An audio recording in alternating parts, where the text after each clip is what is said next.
welcome back to Lone Wolf, Flight from the Dark, second attempt. Last time I played this was like, maybe 2 years ago? And I was using the browser version, which still exists, and you can still play it. But, they've made a,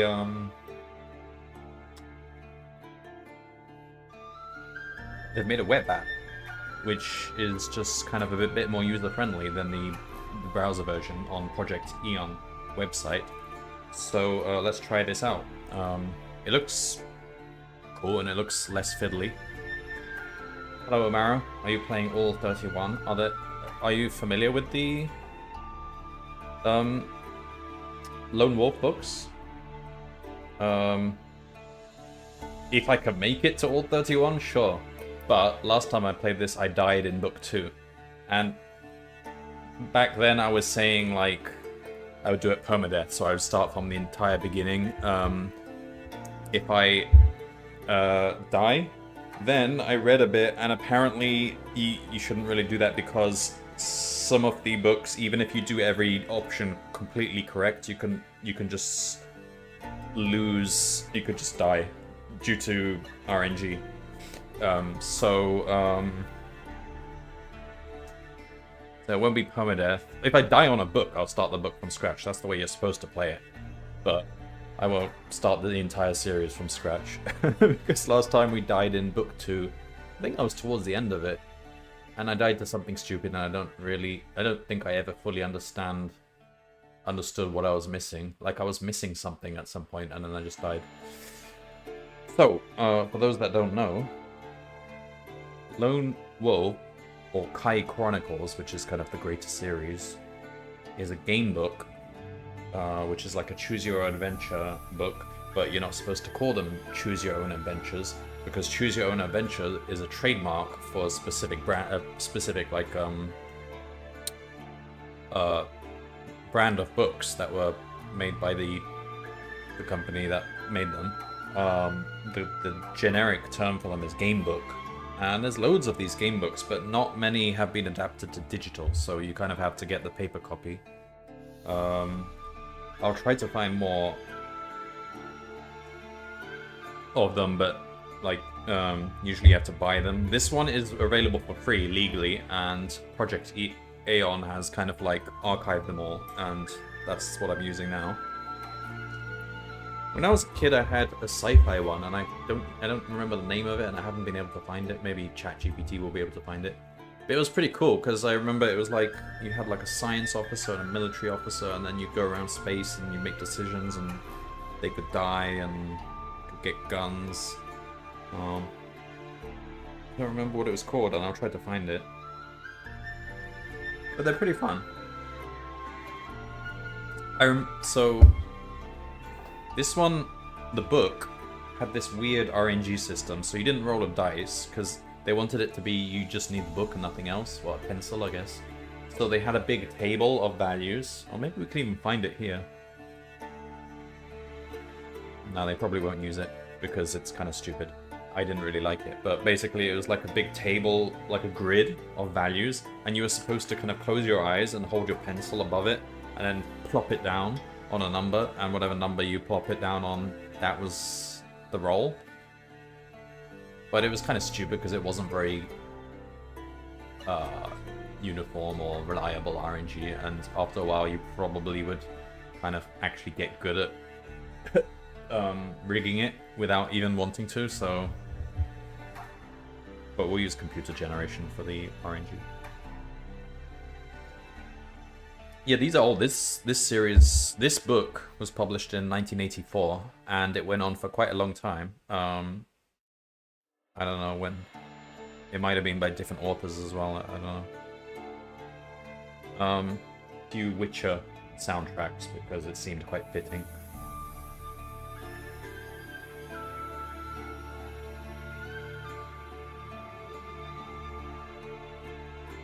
So, let's begin.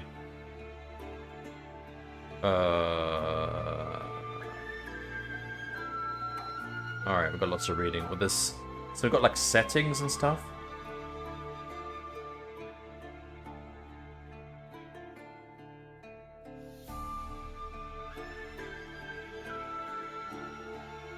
it's got the source code here. That's cool. Like I could even make my own like kind of like program that does something like this. I'll read the rules in a minute. You can save your game locally. Nice. There was an option to change the RNG method. It was manual, so I guess you would just roll your own dice or do the pencil thing if you wanted to, but I'm gonna let it do computer generated. Oh, and this is our chart.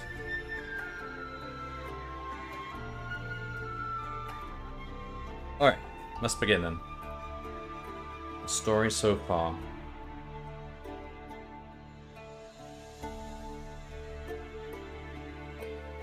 No audiobook option? Not with this, no. But lots of people have made various... There was an Android app for this, and there was... People have made... Because it's like free to use... Well, no, you have to get permission from them to make an app based on it, but like it's... The permission is available. So, I think there have been several different apps. Even like a proper game. For an old computer system. Alright. In the northern land of Sommerland, it has been the custom for many centuries to send the children of the warrior lords to the monastery of Kai. There they are taught the skills and disciplines of their noble fathers. The Kai monks are masters of their art, and the children in their charge love and respect them in spite of the hardships of their training. For one day, when they have finally learned the secret skills of the Kai, they will return to their homes equipped in mind and body to defend themselves against the constant threat of war from the Dark Lords of the West. I kind of want to look at a map. I think they'll show us a map in a minute. In olden times, during the Age of the Black Moon, the Dark Lords waged war on Sommerland. The conflict was a long and bitter trial of strength that ended in victory for the Somlending at the Great Battle of Markengorge. King Ulnar and the allies of Durinor broke the Darkland armies at the pass of Moitura and forced them back into the bottomless abyss of Markengorge. Vashna, mightiest of the Dark Lords, was slain upon the sword of King Ulnar, called Summersword, the Sword of the Sun. Since that age, the Dark Lords have vowed vengeance upon Summerland and the House of Ulnar. That reminded me of Black Moon Chronicles. That was a fun game. Is that another Gamebook? Now it is the morning of the Feast of Ferman. No, RTS. Oh, okay. Where all of the Kai Lords are present at the monastery for the celebrations. Okay, let me just reread that last paragraph.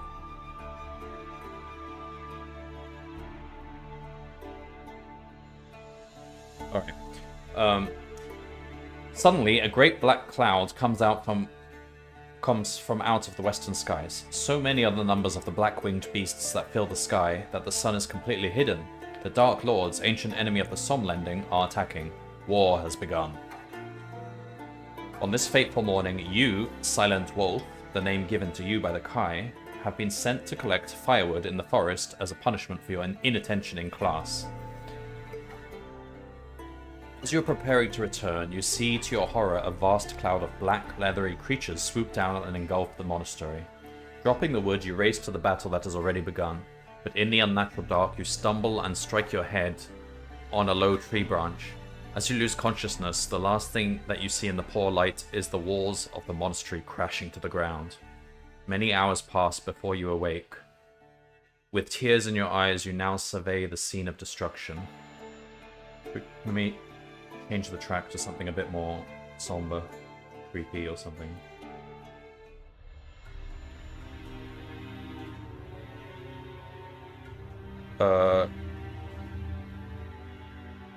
Many hours pass before you awake. With tears in your eyes, you now survey the scene of destruction. Raising your face to the clear sky, you swear vengeance on the Dark Lords for the massacre of the Kai warriors, and with a sudden flash of realization, you know what you must do. You must set off on a perilous journey to the capital city to warn the king of the terrible threat that now faces his people. for you are now the last of the Kai. You are now the lone wolf. Alright, skim through this.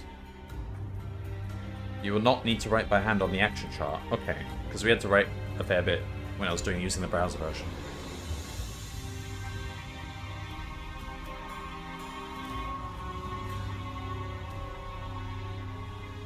Each time you see a blue bold text like this, it's an action. Okay. Non-bold blue text like this are links to other places. Alright.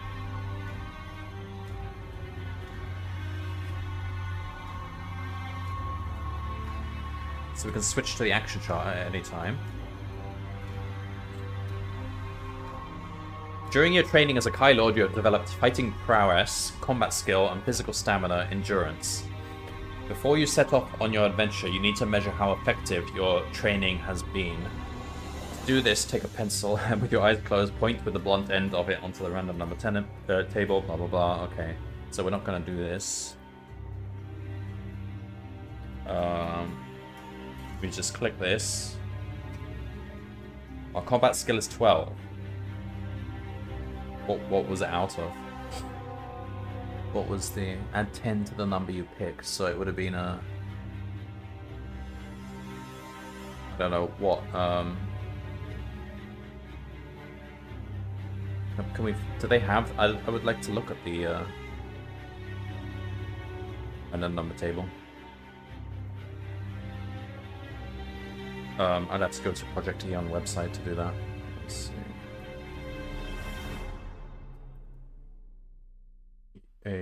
Aeon Kai Chronicles.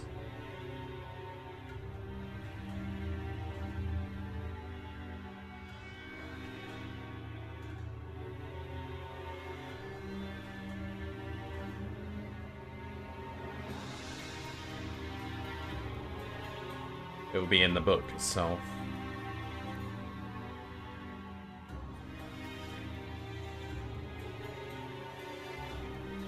You can download the books. You can download like the browser version, so you can run it locally if you want to.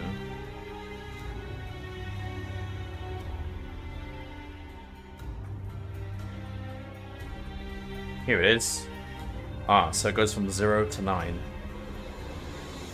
So it's supposed to be a dice roll between 0 and 9. It's good to keep in mind. So we got a 2. That's pretty bad. But we'll adapt.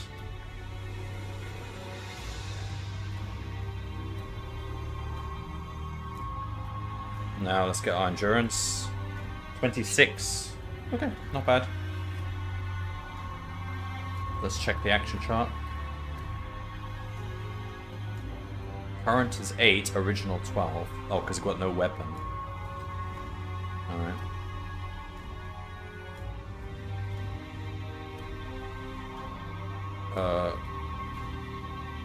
If you are wounded in combat, you will lose endurance points. If at any time your endurance points fall to 0 or below, you are dead and the adventure is over. Lost endurance points can be regained during the course of the adventure, but your number of endurance points can never go above the number with which you start your adventure. Kai disciplines. Over the centuries, the Kai monks have mastered the skills of the warrior. Let's change the music now. To something a bit more...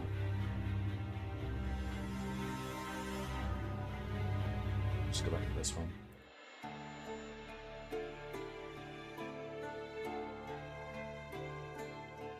You have learnt only 5 of the skills listed below. The choice of which 5 skills these are is for you to make. As all of the disciplines may be of use to you at some point on your perilous quest, pick your 5 with care. The correct use of a discipline at the right time can save your life. When you've chosen your 5 disciplines, enter them in the Kai disciplines section of your action chart. Alright, so if we keep in mind that we've got a kind of a bad combat skill, but a decent endurance, that might matter. Like, hello, Stormy. Long stream, looks like. Depends. You could die quickly in this. Can't remember how long it took me I got to book 2 last time I tried this, and then I died towards the end of book 2. But then I guess I'll just restart if I die.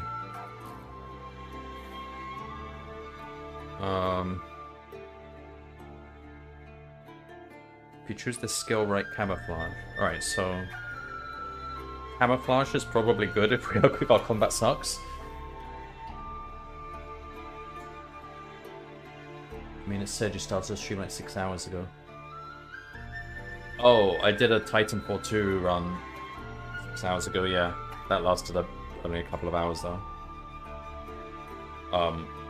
I just started a new stream now. We just started this book.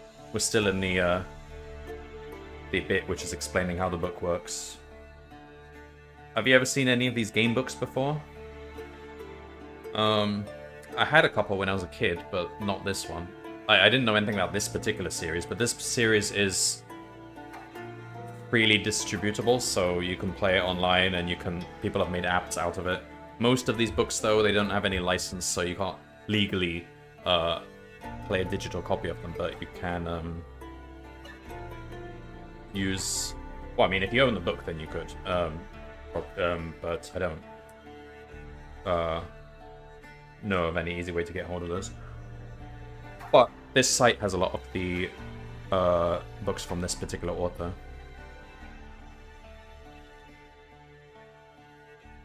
The only one I really played as a kid was this sci-fi one, which I don't know the name of, and I'll have to try and find. See if I can find like a scanned version of it. There was also a Lemmings one, I remember. And it was interesting because you had a number of Lemmings. It was based on the Lemmings franchise. And you had a number of Lemmings, and like certain things you did would lose Lemmings or gain Lemmings. But it had like a kind of game book story to it as well. And you would turn between the pages. That was pretty cool.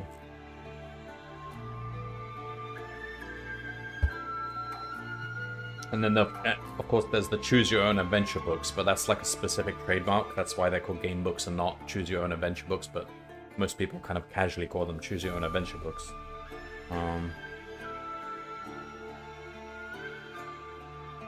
The Goosebumps had a few of those as well. Alright. Camouflage sounds good. This skill ensures that Kai Lord will never starve in the wild. He'll always be able to hunt for food for himself, except in areas of wasteland and desert. Able to move stealthily when stalking his prey. Sounds useful. Sixth Sense. If you're just talking about the ones that were only picking your path, yeah, I played a ton of those. Yeah, those ones I guess were more basic. They didn't have you like tracking HP and inventory and stuff like that. But the sci-fi one I played was a proper game book. Like you had pages where you kept track of your science officer and his skills and his like HP and your like bodyguard and stuff like that. Tracking. Healing. Healing sounds like you should just always have it.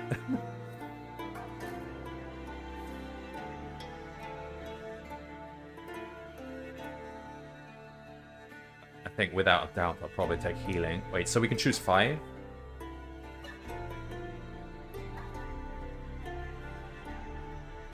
Alright, so healing is probably a definite yes. Wait, so you add +1 every numbered section of the book in which you are not involved in combat.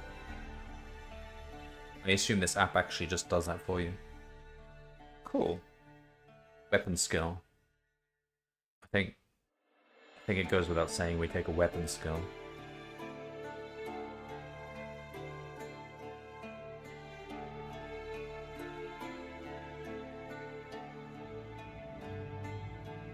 If you pick the axe... Wait. Okay, we don't choose the weapon, you have to roll for it. If we get the axe skill, then we would actually... Well, we start with an axe either way, apparently.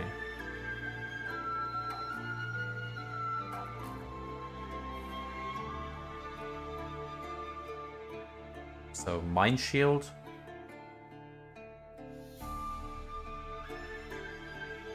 Prevents you from losing any endurance points when subjected to, like, a mind attack. Okay.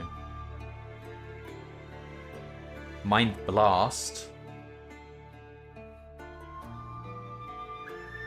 Adds 2 extra points to your combat skill.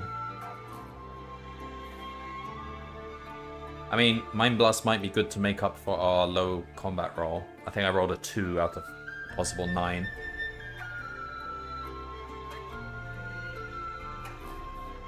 Animal Kinship.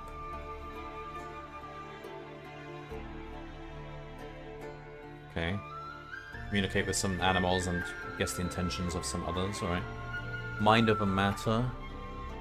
Moves small objects with his powers of concentration.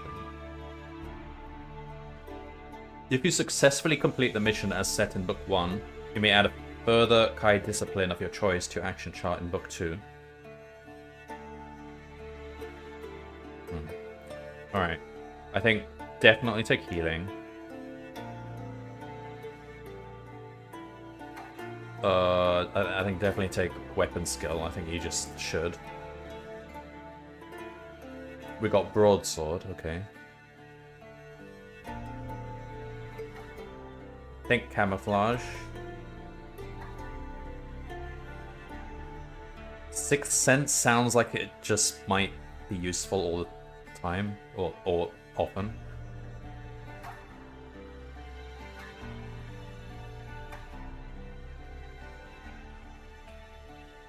I think I'll go with Mind Blast because, like, we've got bad combat skill, we might as well try and enhance it a bit.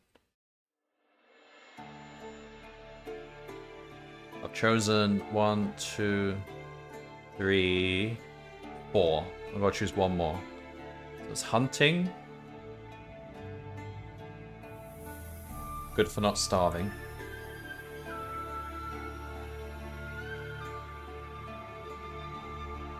I mean, that sounds like it could be useful throughout the entire series.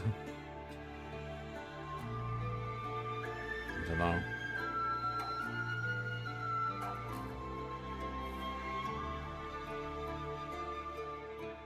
Tracking.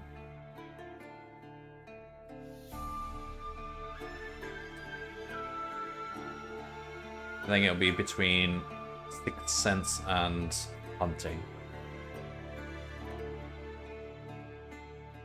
Let me read Sixth Sense again. May warn a Kai Lord of imminent danger. It may also reveal the true purpose of a stranger or strange object encountered in your adventure.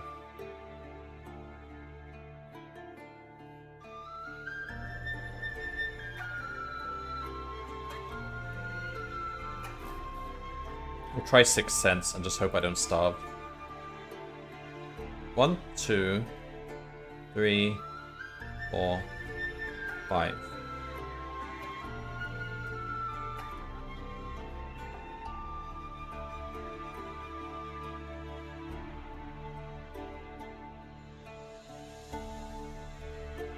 You are dressed in the green tunic and cloak of a Kai initiate. You have little with you to arm yourself for survival. All you possess is an axe and a backpack containing 1 meal. Hanging from your waist is a leather pouch containing gold crowns.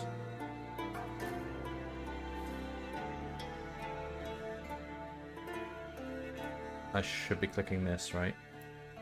We've got 4 gold crowns. Okay.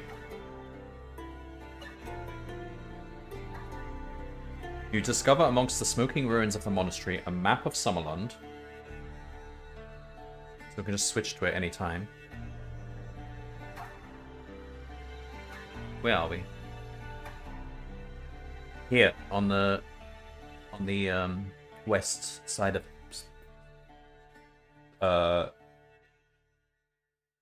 Magnamund at the Kai Monastery. And we're supposed to get to Hammerthal to warn the king? Okay.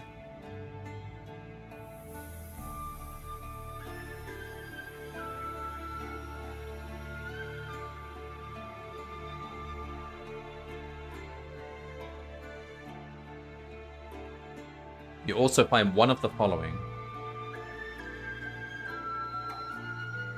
I guess we roll for this. Chainmail waistcoat. Okay.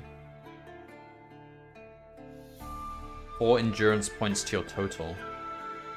So it's just like a buffer. To your max endurance. Okay.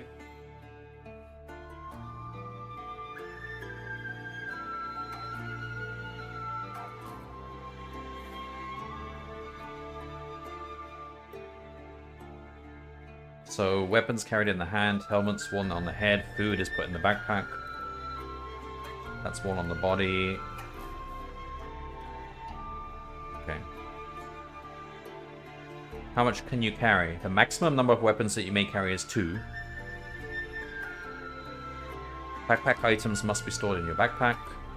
You can only keep a maximum of 8 articles, including meals, in your backpack. Ooh. Okay.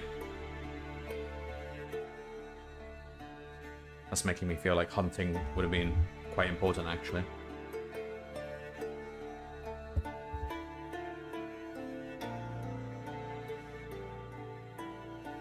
Special items have a special circumstances, right? It will hold a maximum of 50 crowns. We're only allowed that much money. Food is carried in your backpack. Each meal counts as 1 item.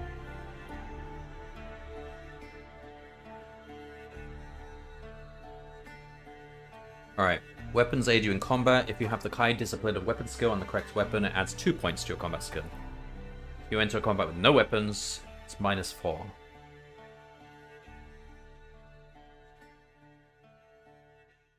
And if we don't have the skill for a specific weapon, then it's kind of like a 0. Alright. Better than -4, though.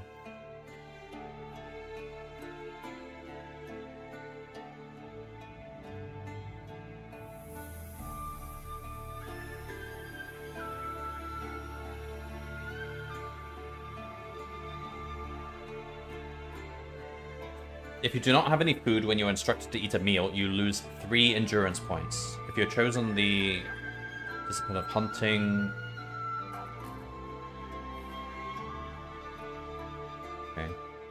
Healing potion can restore 4 endurance points. Alright. Rules for combat. Some of this we don't actually need to read because it's auto-computing this. But we can just get a sense for what it's doing behind the scenes.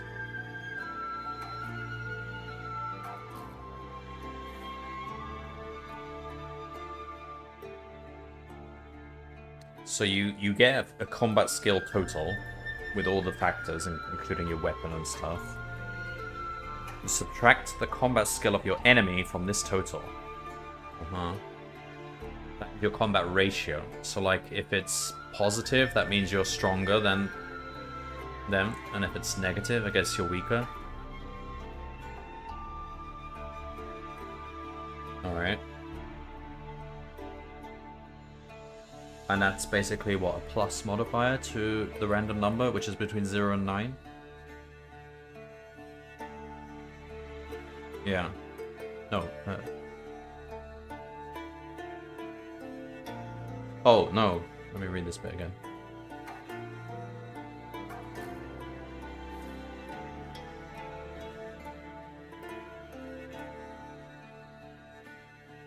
Oh, it applies a formula.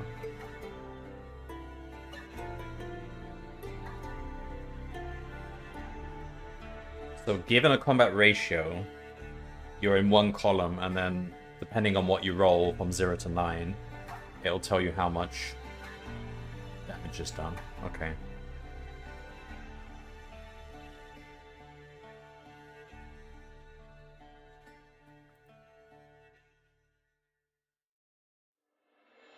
You may be given the chance to evade combat. If you have already engaged in a round of combat and decide to evade, calculate the combat for that round in the usual manner.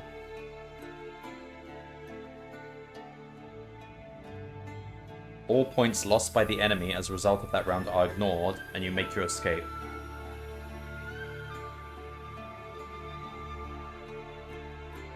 So you still take the damage that they would do to you, but the enemy doesn't take damage and you escape.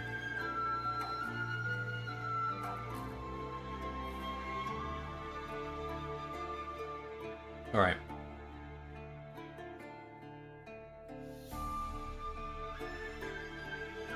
Let me take a look at what that actually looks like. Random number table. Not random number table. What am I looking at? Combat results table. So it's like... So when it's 0, you have evens. So... it behaves like you're doing kind of like...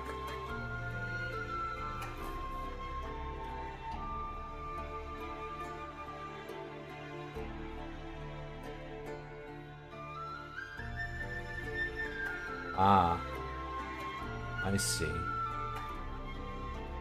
Wait, so the top left triangle is what is done to the enemy, and the bottom right is what is done to you.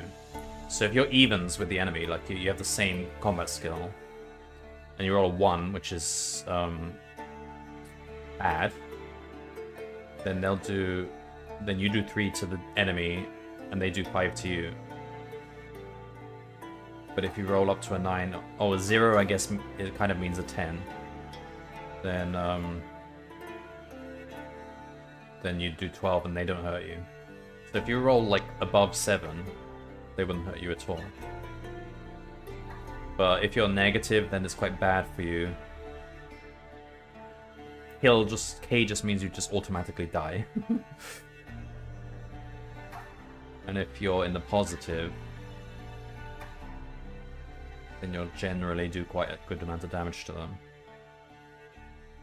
But as a general rule of thumb, if you roll a random number past like 7, you often won't take any damage.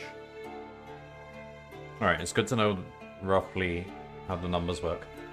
Alright.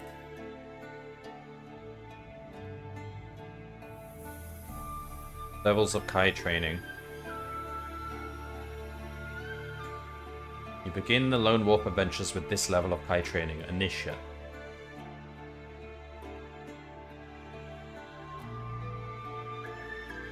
Okay.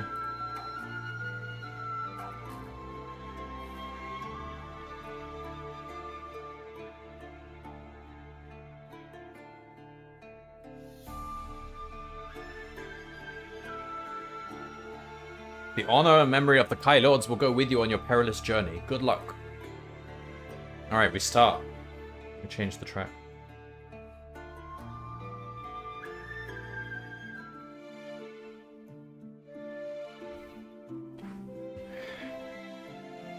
You must make haste, for you sense it is not safe to linger by the smoking remains of the ruined monastery.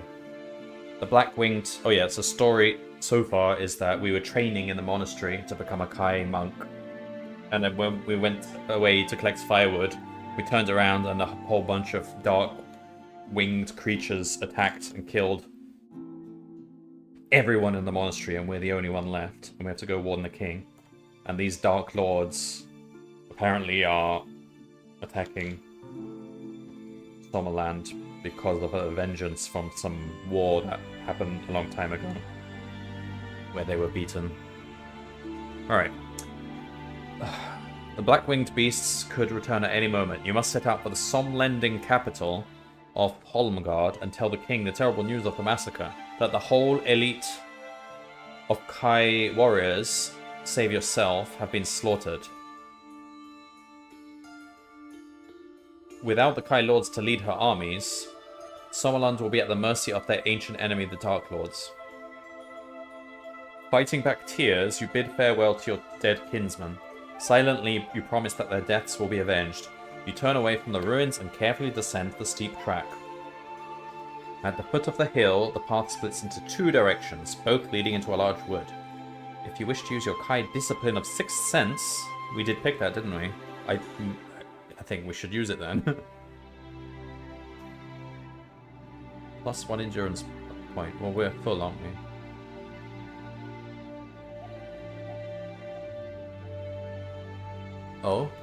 Oh, so the waistcoat added 4 to our max. So we started at 26. not 30. We didn't start at our max. I guess that's how it works, okay. Let me make sure this is all, like... We've selected the axe. Yeah. Got 4 gold crowns. We can make notes here. Your sixth sense has warned you that some of the creatures that attacked the monastery are searching the 2 paths for any survivors of their raid, but you can avoid both tracks by making your way through the undergrowth of the woods. If you wish to head south, turn to 56. Or if you wish to cut through the heavier foliage towards the northeast.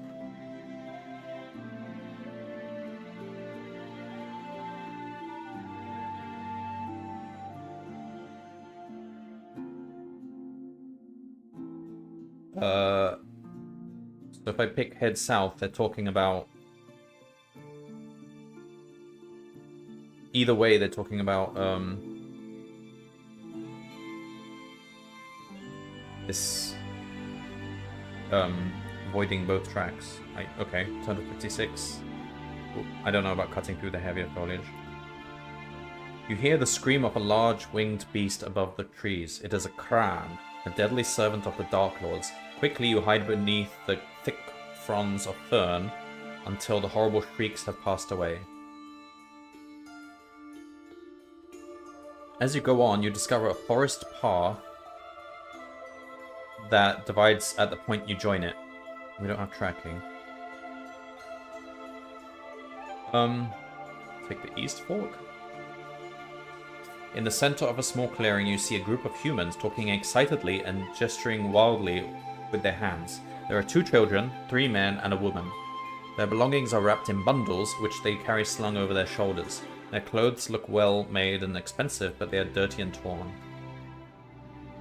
If you wish to approach them and ask who they are... Yeah, sure. We need all the help we can get. Let's talk to them. As you approach, the group of people stop talking. You can see by their expressions that they recognize your green Kai cloak. Slowly, one of the men extends his hand in friendship and says, "My lord, we had heard a rumor that the Kai were destroyed. Heaven be praised that it is not so. We feared all was lost." You do not tell them of the destruction of the monastery, for they are refugees from Toran and have lost everything they owned. Their only hope now is that the Kai Lords will lead an army to victory. You learn that the northern port was attacked from both air and sea, and that the forces of the Dark Lords far outnumbered the King's brave garrison. You reassure them that Summerland will not fall and wish them luck on their journey ahead.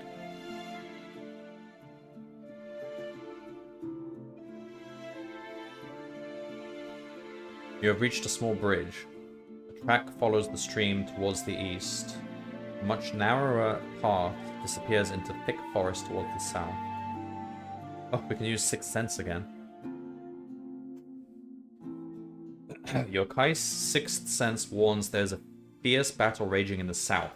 Your Common Sense tells you that the south is also the quickest route to the capital. So, there's a quicker route to the capital, but there's also battle raging. Then I will avoid it. I'll go east. After a few hundred yards, the path joins another one running north to south.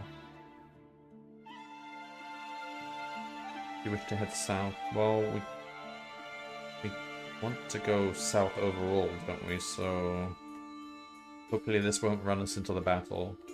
Have we gone east far enough? After a few minutes walking, you find a mossy hut set back from the path. You are hungry and must eat a meal here or lose 3 endurance points. As you eat, you notice that the path starts to curve towards the east.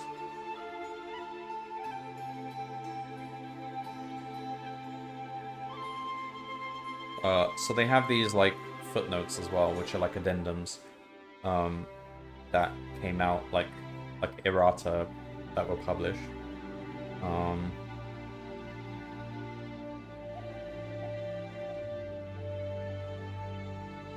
Did I come from... Well, okay, we eat a backpack meal either way.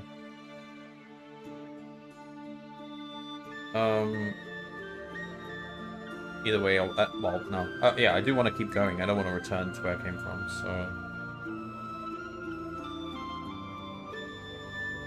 Oh, I think they programmed it so it accounts for this. So what is written here is correct.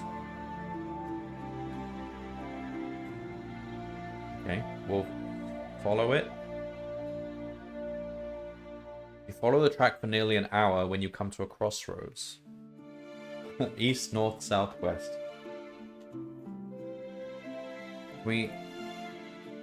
Roughly, we're going, like, south... We want to stop off at Home Guard. Oh, no, we're not going to Hammerfell. We're going to Home Guard. The goal of this book, or at least that's what they told us the goal, is to get to Home Guard. This is just like a big world. Alright. I guess we generally want to go east then. Like, we might end up reaching the coast. Let's go east. You soon reach another crossroads. East again? In the distance, you can hear the sound of horses galloping nearer. You crouch behind a tree and wait as the riders come closer. They are the cavalry of the King's Guard wearing the white uniforms of His Majesty's army. If it's the King's Guard, and we're wearing the Kai cloak, we should be... They should be willing to hear from us. Let's call them. The officer orders his men to halt and asks you your business. You tell him who you are and how the monastery has been destroyed. He is deeply saddened to hear your news. He offers you a horse and asks you to accompany him to Prince Pelatha, the king's son. Well, that's very useful, I accept. Ahead of you, you can see a fierce battle raging across a stone bridge. Should we put some combat music on? So I've got music for fighting humans and music for fighting monsters. What are we fighting here? Well, it looks like there are monsters. We'll take the monsters music.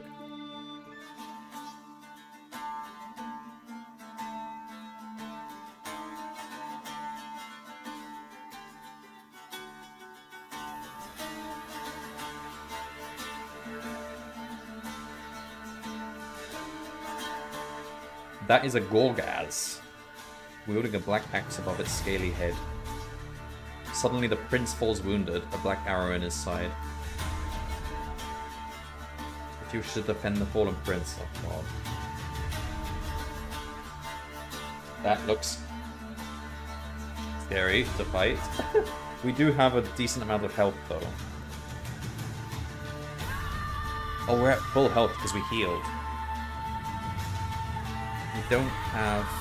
We're not trained in the axe, but I mean, it's something. I think we'll try and fight it. Given we're at full health, probably should.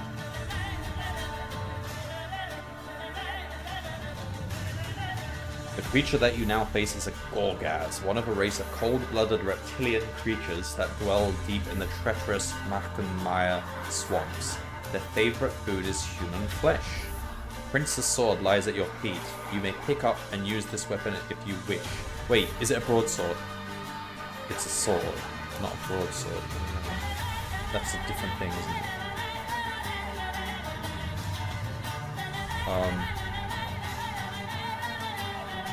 But I'll use it.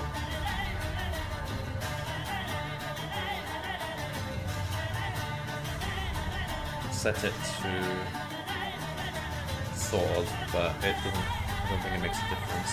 Our weapon skill is broadsword.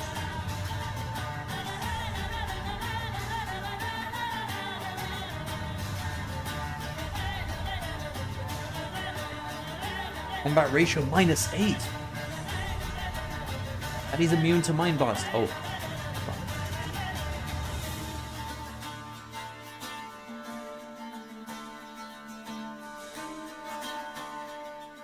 We don't have any choice, we have to fight. We can't escape.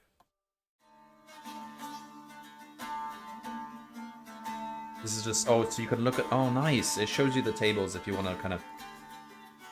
So at -8... We're like here, so... we roll around the middle, we'll do roughly the same damage to him. Okay, it's not terrible, but... do we know how much health he's got? He's got 30 health, the same as us, so... Statistically, we're gonna die here. Alright. Okay, are we? -8.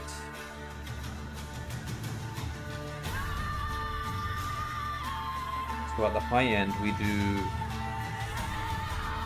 that much damage. Statistically, we're gonna die here. I think he's got the edge over us. Alright, play turn.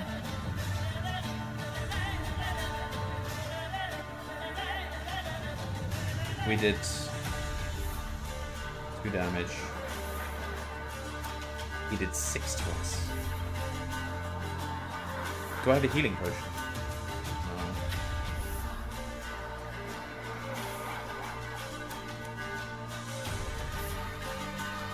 Alright, nothing we can do, we just have to, Oh, we did 6 to us, we did 1 to him. Oh, fiddlesticks.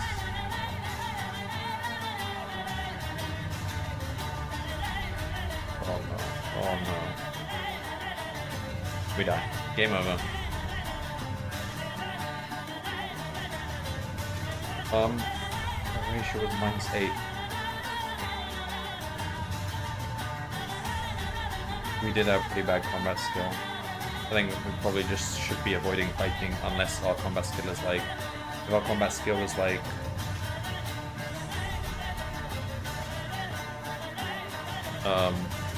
if our combat skill was, say... our combat skill was... Look at this again. 14. And that's because we rolled a 2, which is like the second worst number. So if we had rolled with somewhere in the middle, which would have been like, I can't see the table now. Like, let's say we rolled a 6, then it would have been 4 better. So we would have been -4 instead of -8. So on the -4 table, it would have been like this. Yeah, and we would have been statistically likely to win because we're at the high end we're doing like 7, 8, 9, 10 damage and he's hardly hurting us. And at the low end he's hurting us, but it's still towards... Okay. If you're bad at combat, don't fight. That's the lesson learned.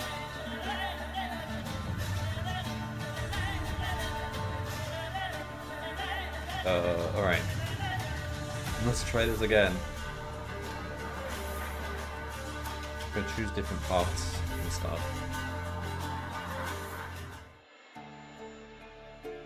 Alright, story so far. Blah blah blah blah blah blah.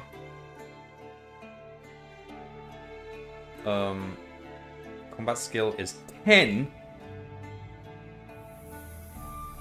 Oh no. That's the bad. Because that's after you've added 10. We rolled a 0. Oh my god. That's the worst. I thought we got the best. Nope, we got the worst combat skill possible. 7 decent endurance points. Don't expect a game from 1984 to be balanced in your favor, yeah. First time I ever played this, I did actually win it. First time.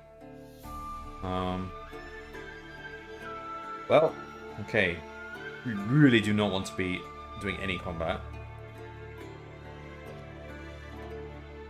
Let's go camouflage again.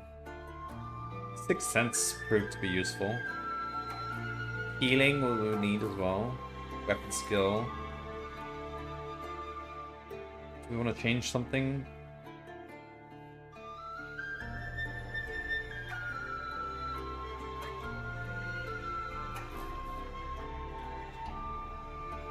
Now, if we're trying to avoid combat altogether, maybe healing is not that important, or I don't know. But if we fight, we're gonna die, for sure, almost for sure. So we should be avoiding combat altogether, in which case we wouldn't really need healing. I don't know, we probably should always just take healing. How about, instead of...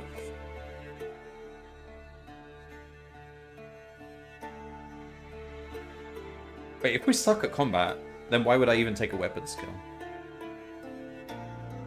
I don't know. Because until we get a weapon which matches our skill, we wouldn't even be using this weapon skill. So basically, we're not really benefiting from that +2 until we get the weapon that matches our skill, unless we're lucky.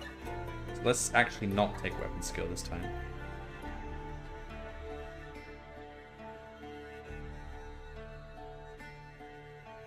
So it's camouflage, sixth sense, healing. Go for mind blast again, even though that enemy was immune to it. Let's try something different.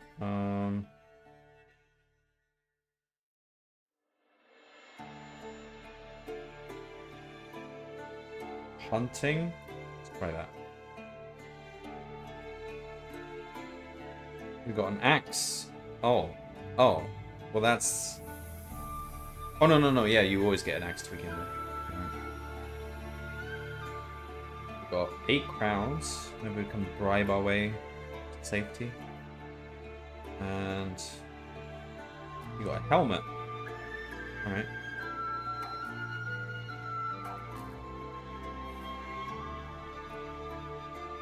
What does the helmet do? +2. Alright. Not as good as the chainmail.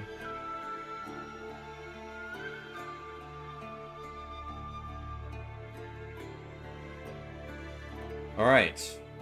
Starting again. We'll use the sixth sense. By cutting through the heavier foliage. You have cut your way through the thick undergrowth for nearly half an hour when you hear the beat of wings high above the trees. Looking up, you can just make out the shape of a Kran approaching from the north. It is one of the monsters that attacked the monastery, and on its back are 2 grey-skinned creatures armed with long spears. These are mountain gyaks, evil servants of the Dark Lords, full of hatred and malice. Many centuries ago, their ancestor were used by the Dark Lords to build the infernal city of Helgadad, which lies in the volcanic wastelands beyond the Dern Crag range of mountains. The construction of the city was long and torturous, and only the strongest of the Gyaks survived the heat and poisonous atmosphere of Helgadad. Hidden by the trees, you freeze, keeping absolutely still as the Kran passes overhead and disappears towards the south. When you are sure that it is gone, you move off once again into the forest. Okay, we managed to hide. We still haven't used camouflage. You have covered about a quarter of a mile when you hear shouting and a noise like thunderclaps ahead.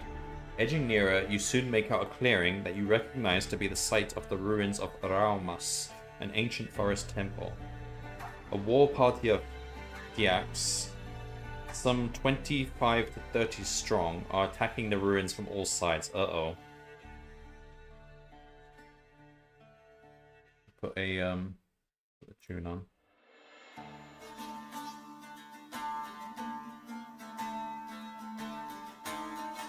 Many more of the Gyaks are dead or dying among the broken pillars of marble, but still they assault whatever is hidden inside.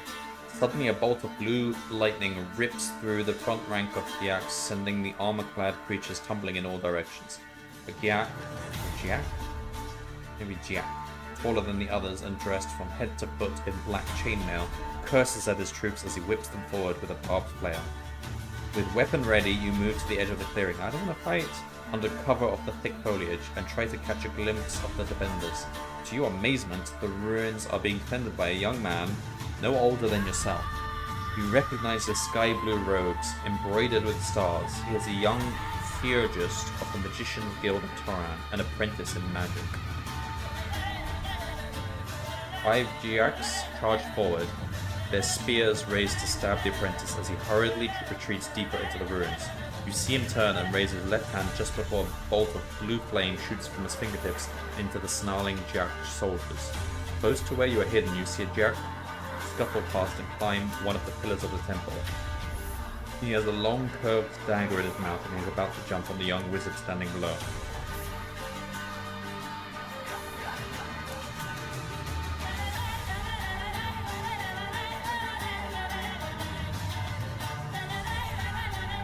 Oh boy. I don't want to attack him. Shouting a warning will give me away, but if the wizard survives, maybe he'll be able to help me. Pick up a chunk of temple marble and throw it at the Jack's head. Am I good at throwing? It's not really a skill related to throwing, but that might make it harder for them to actually know where I am. Alright, let's do that.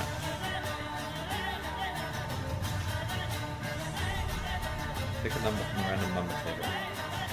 5. The numbers 3 to 9 turn to 2, 8, 5. Hopefully that's good. With a sickening thud, the chunk of marble cracks open the back of the Jack's head. The creature drops to its knees and slowly falls forward down to the ruins below. Elated by your skill, you race forward to aid the young wizard. I didn't want to do that. Upon seeing you emerge from the woods, the Jack officer shouts, "Ogot! Ogot!" to his cowering troops, who flee the ruins and run for the safety of the forest. Shaking his mailed fist at you, the black-clad Jack screams, "Running Drogag Ok, Ogadaka Okak Drogag Gaj," before leaving. Surveying the scene of battle, you count over 15 Jack dead lying among the broken pillars of Ramus. The young wizard wipes his brow and walks towards you, his hand extended in friendship.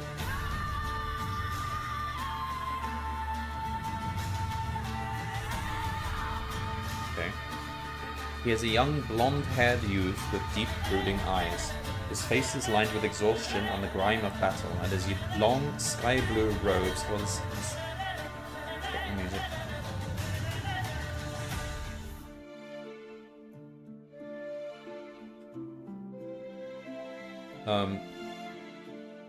Bear evidence of living rough in the wilds. He shakes your hand and bows. My eternal thanks, Kai Lord. My powers are nearly drained. Had you not come to my aid, I fear I would have ended my days atop a Jack lance. He is weak and unsteady on his feet. You take his arm and sit him down upon a fallen pillar where you listen intently to what he has to say. My name is Banadon. I am journeyman to the Brotherhood of the Crystal Star, which is the Magician's Guild of Toran. My guildmaster has sent me to your monastery with this urgent message. He removes a vellum envelope from inside his robes and hands it to you. As you see, I have opened the letter and read its contents. When the war started, I was on the highway with 2 traveling companions. The Kran attacked us and we lost each other in the forest during our escape.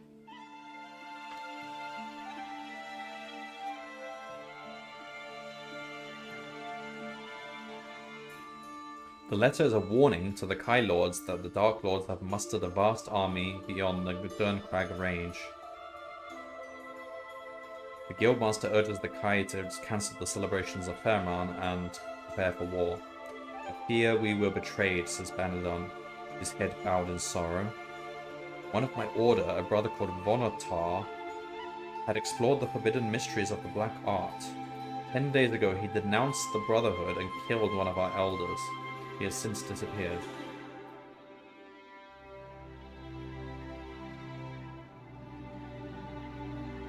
It is rumored that he now aids the Dark Lords. You tell Banadon what has happened at the monastery and of your mission to warn the king. Silently, he removes a gold chain from around his neck and hands it to you. On the chain is a small crystal star pendant. It is the symbol of my brotherhood, and we are both truly brothers in this hour of darkness. It is a talisman of good fortune. May it protect you on your road ahead. Onotar is the traitor who probably led the winged creatures to the monastery as well, maybe. You thank him, place the chain around your neck, and slip the crystal star inside your shirt. Little note here says...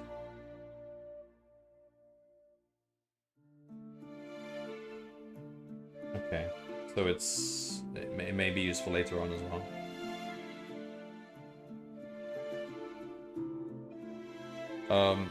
Banadon bids you farewell.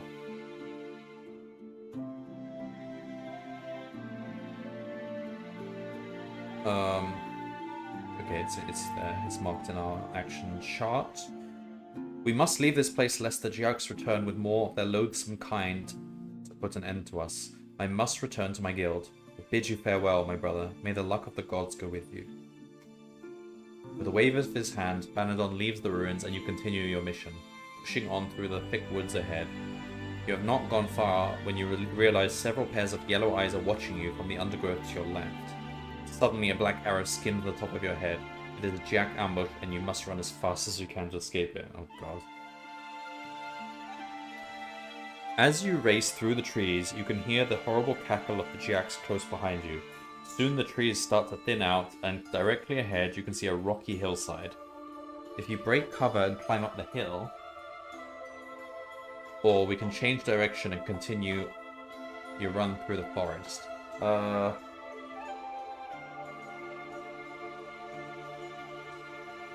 think we need the cover of the forest. I don't think the Jacks will have any problem climbing the hillside. They seem quite nimble.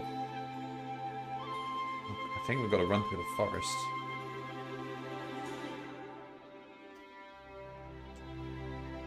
The mountain Jacks are unaccustomed to pursuing their prey through forests. Nice. And you soon outdistance them, until finally the sound of their grunts and curses disappears completely. When you're satisfied that they have given up the chase, you stop for a few minutes to catch your breath and check your equipment. With the memory of your ruined monastery still blazing in your mind, you gather up your meager belongings and push on. Just ahead through the tall trees, you can see clumps of dark red gallowbrush, a thorny briar with sharp crimson barbs. The common name for this forest weed is sleep-tooth, for the thorns are very sharp and can make you feel weak and sleepy if they scratch your skin.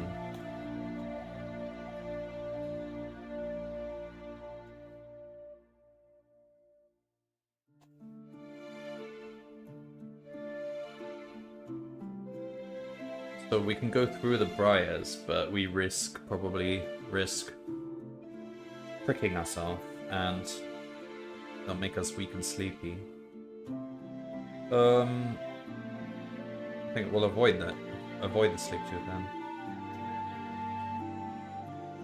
Keeping a watchful eye on the sky above, you move quickly along the track. You recall that this route leads to Fogwood, a small cluster of huts that have been used by a family of charcoal burners for nearly 50 years.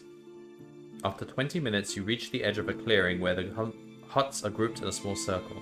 There is no sign of the usual mist of wood smoke which gives Fogwood its apt name, and the huts are unusually quiet. You prepare your weapon and stealthily approach the huts. Through the open doorway of the first hut, you can see the body of a charcoal burner lying face down on the rough stone floor.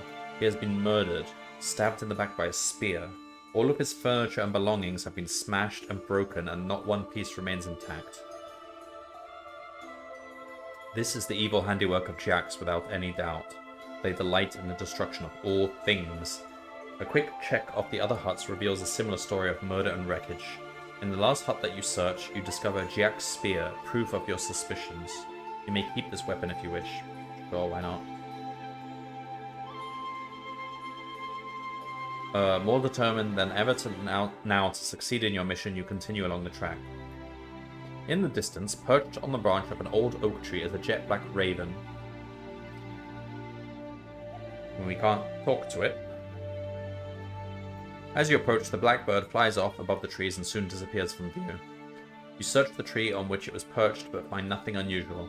Rather than waste any more precious time, you continue off along the track. After a few minutes walking, you see a stranger, clad in red, standing in the center of the track ahead. He has his back towards you, and his head is covered by the hood of his robes. Perched on his outstretched arm is the black raven that you saw earlier.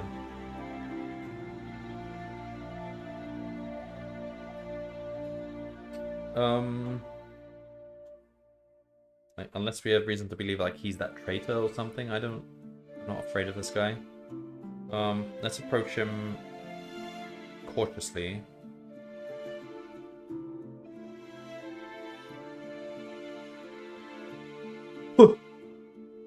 You have taken less than 10 paces when the raven squawks a warning to the stranger.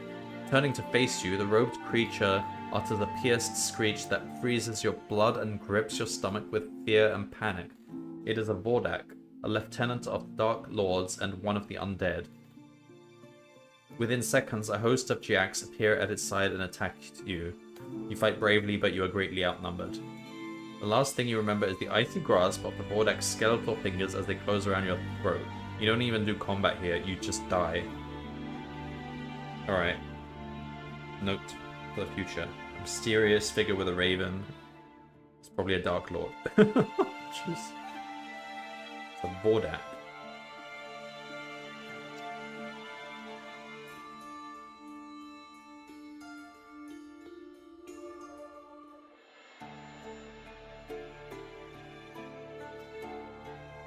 Let's begin again.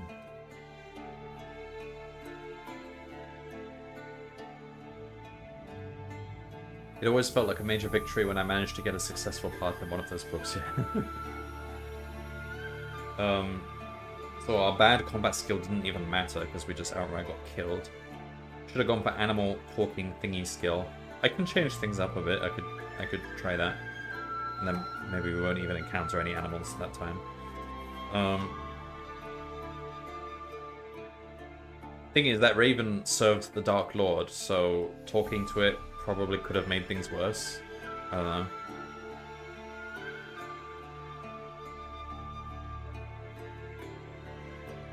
We got 0 again. Oh my god. Okay, terrible combat again. Average endurance.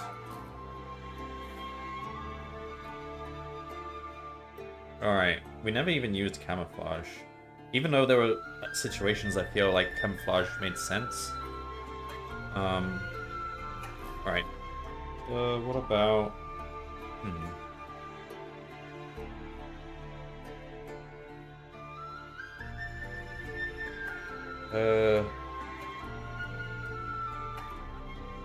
Alright, so again, I won't pick weapon skill because we're just trying to avoid combat.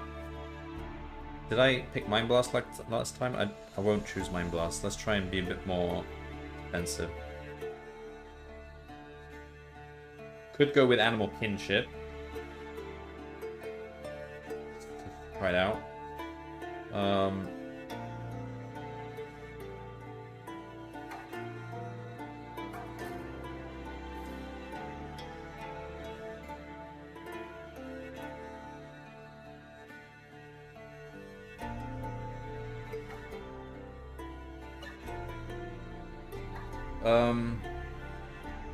I think Sixth Sense we should stick with.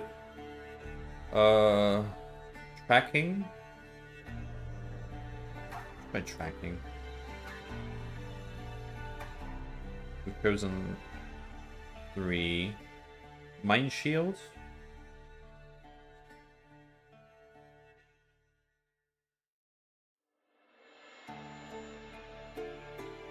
Thing is, like, why would we be using Mind Shield? Because we were trying to avoid combat. We're assuming if we get into combat, we're basically dead anyway, so maybe I shouldn't take Mind Shield. Well, there might be situations where... I don't know. We're just trying our best to avoid combat. I mean, camouflage still makes sense, even though we didn't encounter any situations. We'll go with camouflage again. Camouflage, Sixth Sense. We're trying to be as a, like...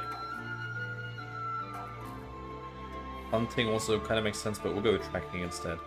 Camouflage, Sixth Sense, tracking. Animal Kinship. Should I go with healing again?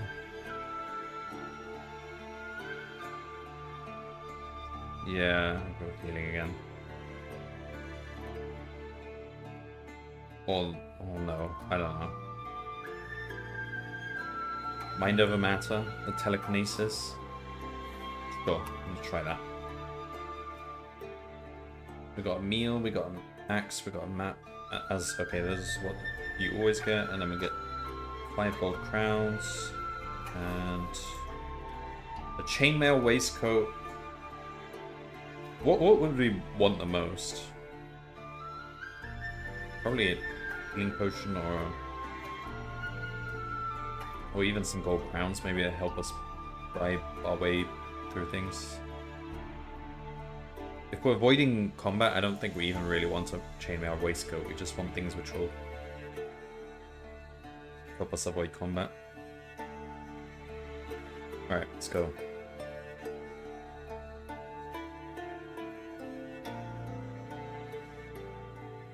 Alright. Use Sixth Sense again.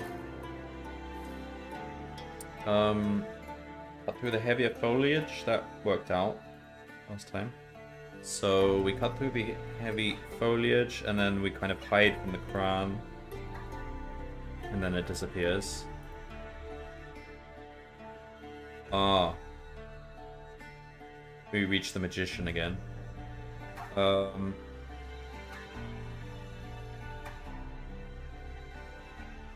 That throwing the marble worked out, so let's do that again. But, like, there's like a 1 in 5 chance of probably it screwing up. I don't know. Let's try it. Okay, we got the good roll again. Killed the jack. Then they all run away. The young wizard, and then there's a whole bunch of text here. We meet the young wizard. He gives us the crystal star pendant. That might be useful. Now we continue. And now we're running from the ambush. We don't want to go up the mountains because we know they're mountain jacks, so that would just be stupid. We'll go through the forest. This is going exactly as it did before.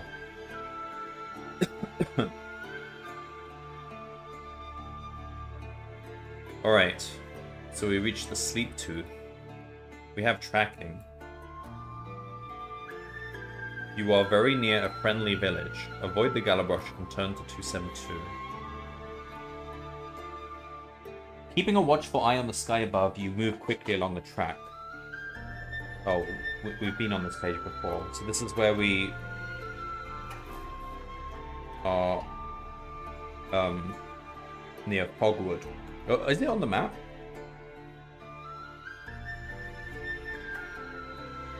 Zoom it in. So we started at the monastery.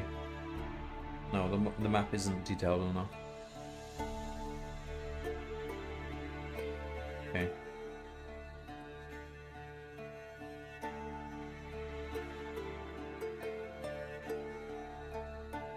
Okay, so we'll use the tracking ability. Using your skills, you detect jack tracks around the perimeter of the clearing. The prints are fresh, and you can tell that these cruel minions of the Dark Lords were in this area less than 2 hours ago. Forewarned by this knowledge, if you decide to investigate the huts. Yeah, we'll investigate the huts. I mean, we know that jacks have left already. Get the spear. Carry on. The Raven. Shall we talk to the bird? Like, we know he serves the Dark Lord. But maybe we can trick him or something? Alright. We've got the ability, let's try it. Use animal kinship. Head of the bird slowly turns and it curses you. An instant later it flies off above the trees and has soon disappeared. Shocked by what you have heard, you are now sure that the fledgling was a scout of the Dark Lords and is now probably on its way to inform them of your whereabouts. So we should probably change direction and go through the forest. I think the animal kinship helped because it did say we also can learn the intention of animals as well as being able to talk to them. For half an hour or more, you press on through the forest through the rich vegetation and ferns. You happen upon a small, clear stream where you stop for a few minutes to wash your face and drink of the cold, fresh water. Feeling revitalized, you cross the stream and press on. You soon notice the smell of wood smoke, which seems to be drifting towards you from the north. Sure, let's investigate. Carefully parting the dense foliage, you are horrified by the sight that meets you. In a small clearing ahead, 3 jacks have tied a man to a wooden stake and are setting fire to a mass of brushwood bundled at his feet. You recognize this tunic as that of a border ranger, one of the king's men who police the kingdom near the Durnkrag mountains of the west. He has been badly beaten and is nearly unconscious. If you do not, you must attack the jacks now in order to save the ranger's life. I don't want to fight! Oh. Fuck, -4, -3, but they've got low endurance. But you must fight them one at a time. It might not be too bad. Wait, Let me check my... using the axe. It doesn't matter what we use. Just, use the axe, why not? We can't opt out of the fight. Alright. Who do we go for first? The one we're worse at? It shouldn't matter. The other guy won't attack us while we're attacking the first one, will they? I don't know. Well, we don't have a choice anyway. Alright, let's go for Jack 1. Oh, we need some monsters music. Alright, 4-4.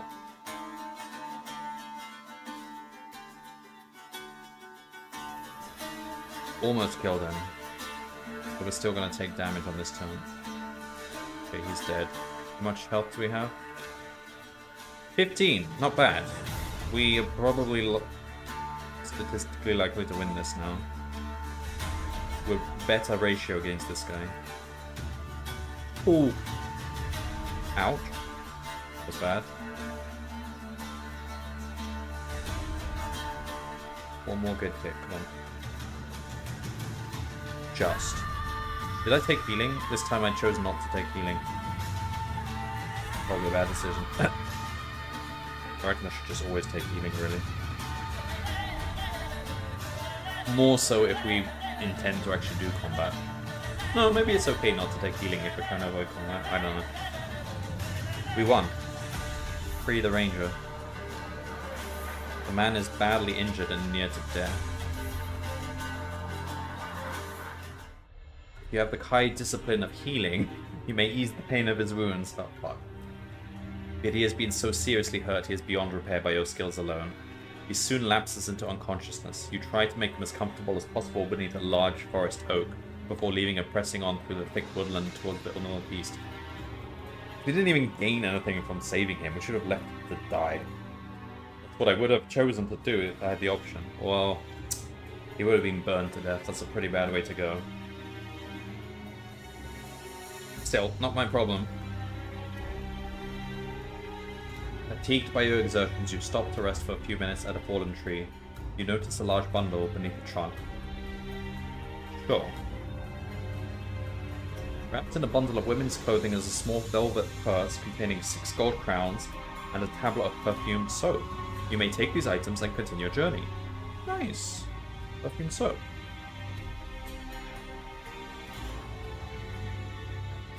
You have been trudging through the forest for nearly 2 hours. The nagging fear that you are lost begins to seem a reality.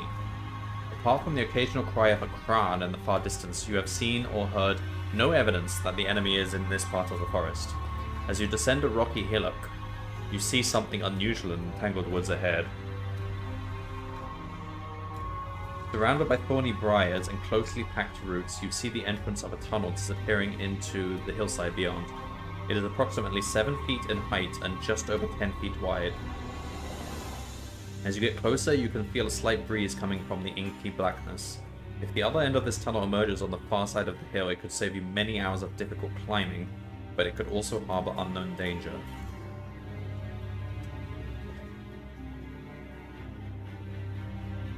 Let's think. Like, what would be good in the dark? Okay, camouflage, tracking, sixth sense. Maybe evil animal kinship if there's a bear in there or something. Maybe we should go through the tunnel. Alright, let's go through the tunnel. Oh, fiddlesticks.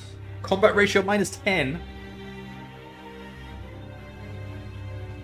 And he's immune to Mind Blast and Animal Kinship. Let's read the text, but we're surely dead. The tunnel is dark and the air is much cooler than outside. Carefully advance with one hand on the tunnel wall to aid your sense of direction. You have been in total darkness for 3 minutes when you detect the foul smell of decay ahead, similar to rotting meat. If you have a torch and tinderbox in your pack, you may light the torch to see your way ahead.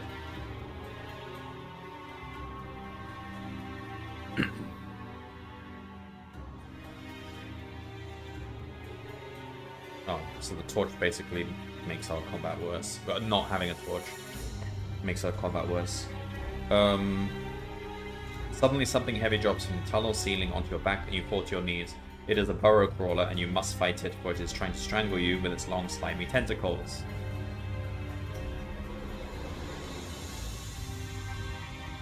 Oh, it's only got 7 health.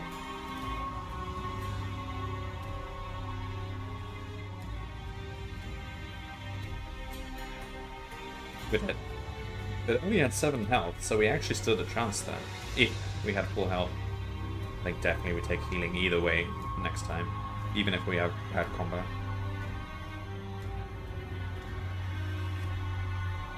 Alright, so that wasn't actually... If we would... better at combat, obviously that would help, but even at that ratio, like, I think we stood a chance. He did 6 to us, we did 3 on that turn. Start again.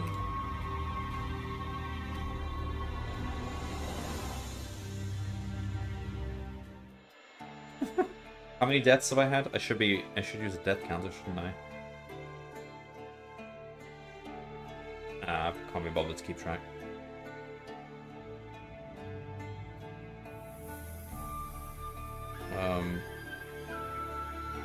Well, no, okay, I'll keep track. How many deaths? We died once to the fight with the prince, and then I died to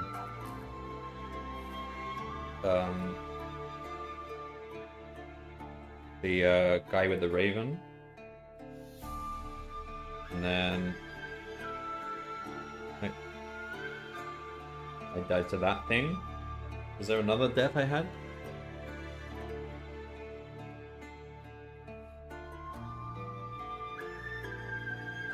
Just 3 deaths?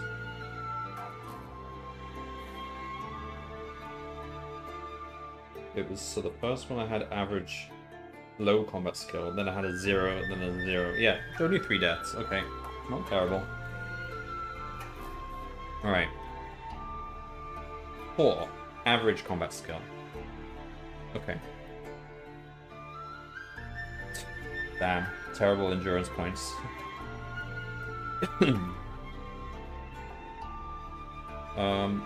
We should try going for combat, I guess. Since, we can just about fight. So I'll take weapon skill. We've got skill in sword. Alright. We never used camouflage.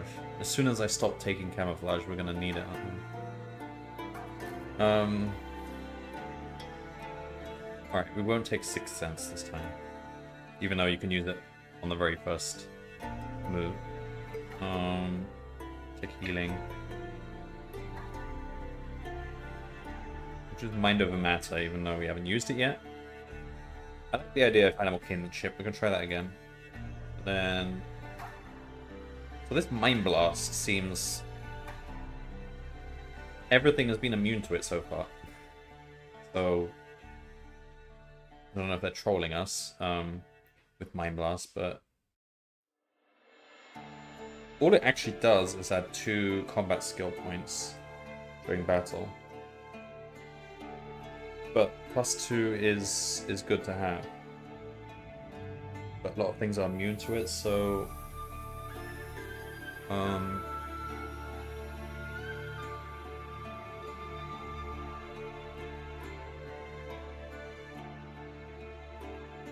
I'll go with hunting, maybe.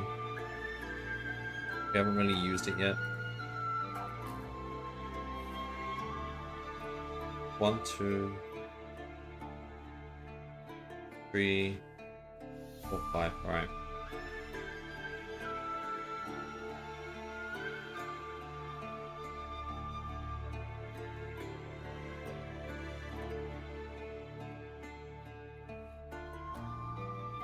So we've got Quarter Star, but we're skilled in swords. We've got lots of money.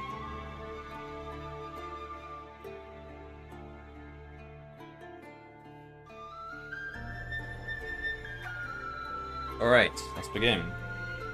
So, this is the first time we're not using the 6th Sense. The path splits into 2 directions, both leading into a large wood. Let's go... I don't even remember which direction the Sixth Sense went. No, the Sixth Sense took us a different path altogether. Okay, so we'll go left. You have followed this twisting track for about 20 minutes when you hear the beating of wings high above the trees. Oh, we've been here before. Okay, so, yeah.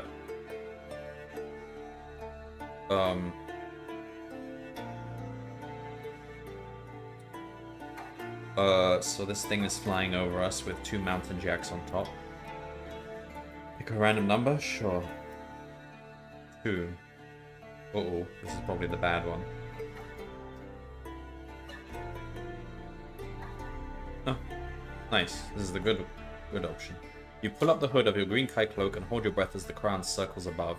After a few minutes, you hear the frantic curses of the jacks. The beating of crown wings fades as they disappear towards the west. Your quick reactions have saved you from capture and likely death. You can now return to the track, or push on under the cover of the trees. We'll return to the track. Alright, we're near the fogwood.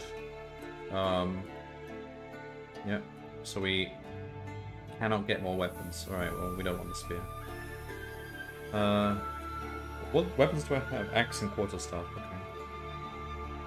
And I would like to have... sword. Oh.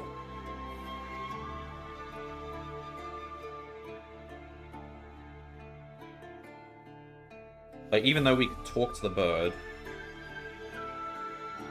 maybe we shouldn't talk to it. Let's try not talking to it. So it flies off.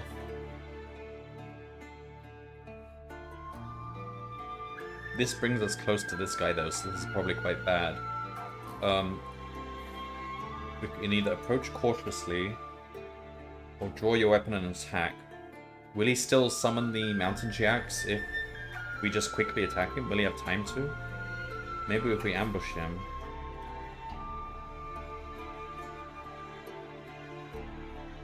It'd be a real troll if it still insta-kills you when you try to attack. It's like, you really didn't have a chance. Alright, we'll try and attack. Let me just make sure we're all, like, equipped with whatever... Did I...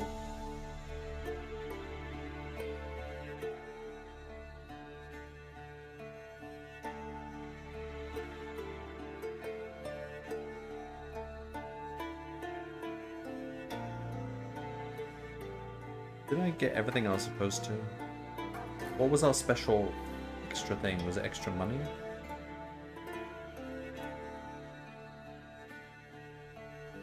Oh, it was an extra weapon. Quarterstaff. Alright. We'll attack. Combat ratio -1. Not bad. You are only 10 feet away from the robed stranger when the raven squawks a warning to its master, who instantly spins around. You are frozen in your tracks by the hideous apparition of a Vordag, a lieutenant of the Dark Lords and one of the undead. You must fight him. Due to the surprise of your attack, you may add 2 points to your combat skill for the first round of combat only. Unless you have the Kai Discipline of Mind Shield, deduct 2 points from your combat skill for the second and subsequent rounds of fighting. Oh fuck, so it's gonna be like... -5 for the rest. Oh no.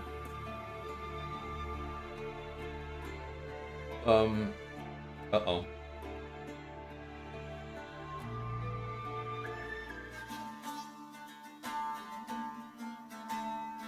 Alright, first turn.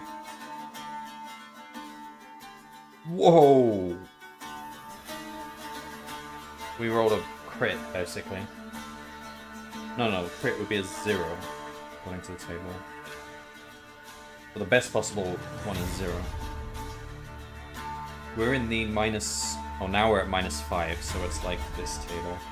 Which is... not too bad. We might actually win this. I think we're actually likely to win this. Ooh! That's bad. Nice.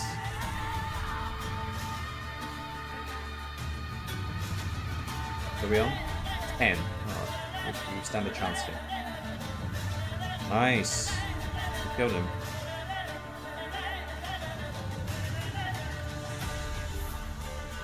As the creature dies, its body slowly dissolves into a vile green liquid. You notice that all of the grass and the plants beneath the smoking fluid are beginning to shrivel and die. A large, valuable-looking gem lies on the ground near to the decaying body. Further along the track, you can see a large war party of jacks running towards you. Quickly grab the gem. The gem feels incredibly hot and burns your hand. Lose 2 endurance points. You quickly pick it up and with the edge of your pike cloak and slip the Swordak gem into a backpack. A gem that size must be worth hundreds of crowns. Ooh, we're rich. But the jacks are very close and their arrows whistle past your head as you turn and run to the safety of the forest. As you dash through the thickening trees, the shouts of the jacks begin to fade behind you. You have nearly outdistanced them completely when you crash headlong into a tangle of low branches. Reaching for your weapon, you manage to hack your way through the tangle of wood and twisted branches to the clearer forest beyond. Your cloak is torn in several places and your right leg is badly bruised above the knee. You lose 1 health. But we are healing on these pages, so we're at 12. You have been trudging through the forest for nearly 2 hours. The nagging fear that you are lost begins to seem a reality. Apart from the occasional cry of a crown in the far distance, you have seen or heard no evidence that the enemy is in this part of the forest. Oh, okay, we've been on this part before. If you wish to enter the tunnel, if we enter the tunnel with this thing. That thing would die quite quickly. We're on 13 health, which is kind of low, but I think we'll kill it quickly, so yeah, let's enter the tunnel. Because it only has 7 health, doesn't it? Alright, now we're fighting this. -6 though. Not terrible. Alright.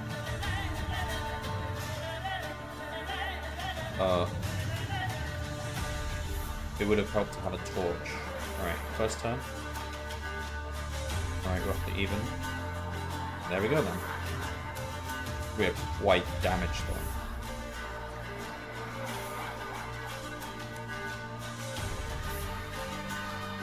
Got 20 gold crowns? Wait, what is the limit to how much we can carry? Max 50. Okay. We're quite wealthy then. We've got the gem, we've got 28 crowns.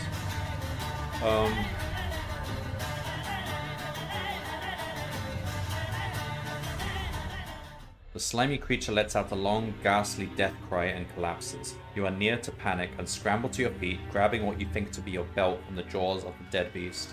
You can see light in the far distance and you sprint for it as fast as you can. When you finally emerge into the daylight, you fall onto the leafy ground and fight for breath in painful gasps.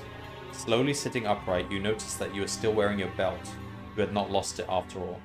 What you grabbed from the drawer of the burrow crawler was a leather strap with a small pouch and a sheathed dagger halfway along it. You break open the clasp to find it contains 20 gold crowns. You may take both the dagger and the crowns if you are able to. Dagger is just another weapon, isn't it? We'll leave it.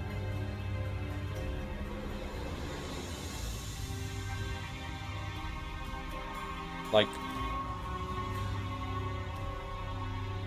maybe we drop the quarterstaff, take the dagger. I like the idea of having a dagger because it's a nice concealable, sneaky weapon that we're not skilled in. Do we really need the star? Alright, we'll drop the star. Take the dagger. Oh nice, it puts the quarterstaff there. So it puts items on the ground for you to take again. Alright. The forest begins to thin out until finally you can make out a road through the trees ahead. The highway is full of people heading south. Many are wheeling their possessions along on handcarts. If you wish to join the refugees and perhaps learn more of what has happened in the north. Yeah, sure. Uh-oh. The people look tired and hungry. They have come many miles from their burning city. Suddenly you hear the beat of huge wings coming from the north. Kran! Kran! Hide yourselves! The cry goes up all along the road. Just in front of you, a wagon carrying small children breaks down. Its right wheel jammed in a furrow. The children scream in panic. Oh no. How much health have we got? 7. We gotta let the children die. They'll serve as good bait to distract the Kran.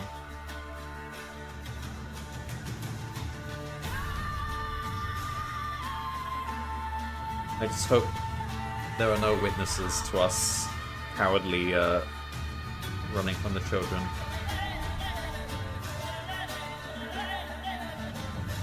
Sweating and out of breath, you part the dense undergrowth to see a Kran hovering above the wagon. 3 ghoulish jacks drop from its back, startling the horses. They advance upon the helpless children with their spears. I can't fight them. I've got 7 health. Or I've got 8 health now. I can't fight jacks. I'm sorry, children. If you want to go deep into the forest, yes, I do. You have not gone far when you hear the sound of battle to the west.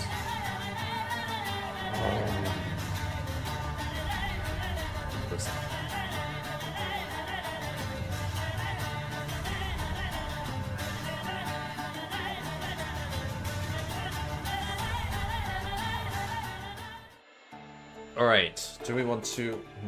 So they give us, if I remember correctly, they give us a horse. We have the chance to avoid battle. So I think it's worth meeting with King's Guard. Yeah, we'll meet them.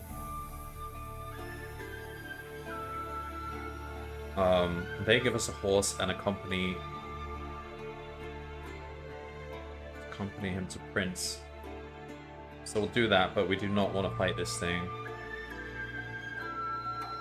What am I on? 12 health, yeah, no. I'll run into the forest. Cow bravely ran away.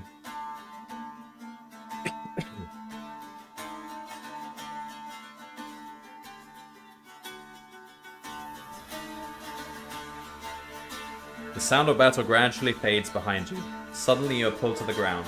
3 Drakarim have dropped from a tree above. You struggle, but it is useless, for there are too many of them for you, and they are very strong. The last thing that you hear is the vicious snarls of Drakarim as they raise their spears. Danger reared its ugly head, Sir Hextree turned his tail and fled. Brave, brave Sir Hextree ran away.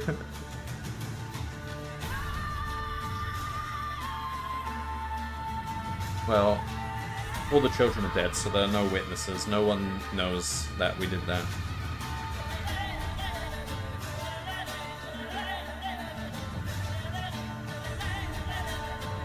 Oh man, this is hard. The first time I ever did this, I did it first try. So that made me assume that book 1 was actually quite easy.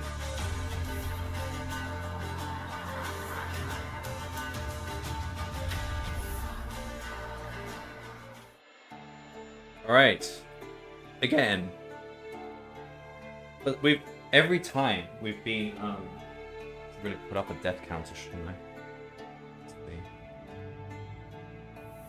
Every time we've been, we've either had terrible combat skill, or just slightly below average combat skill. Like, it would be nice to actually have good combat skill for once.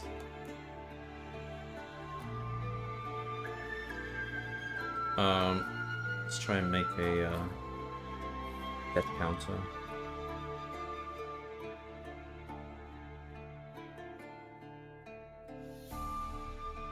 What's this? Oh, this. Let's change the text there. This was back when ChatGPT first emerged, and I was seeing whether I could beat it at programming. I think I beat it in 7 puzzles, and ChatGPT beat me in 17.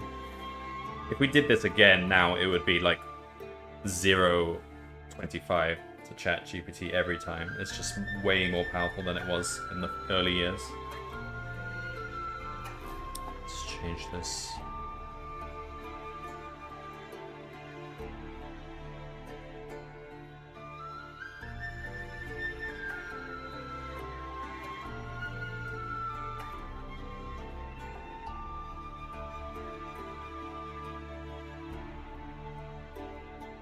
Maybe I should have ChatGPT play this game. It would actually work. You could just, like, literally just download the whole GitHub, or download the whole book, upload it to ChatGPT, have it study the whole thing, and then watch it play. We'll see if it can beat me. I could try that as an experiment sometime. But, hang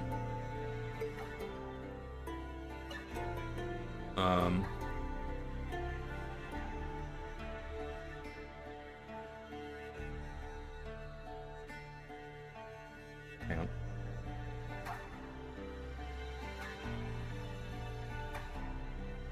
Yeah, okay, that's 4. Alright, let's carry on.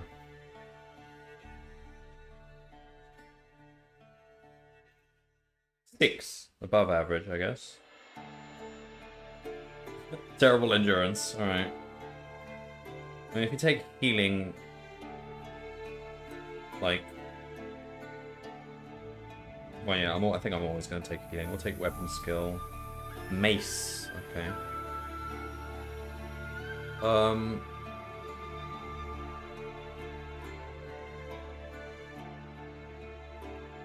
Let's try Mind Blast again. I think I encountered a couple of enemies that were...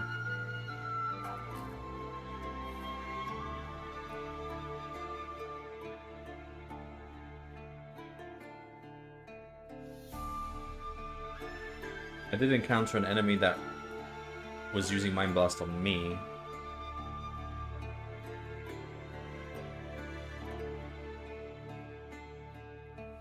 I don't know. Still haven't found a use for camouflage. I'll take it again. Maybe we'll find a use for it. Camouflage, healing, weapon skill. Alright, we'll try Mind Shield, but not Blast. And...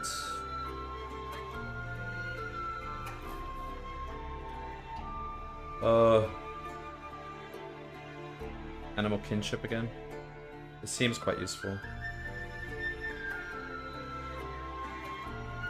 I remember in the second book you spend a lot of time in the city doing stuff like with humans instead of fighting monsters, which was quite interesting. There was even a casino.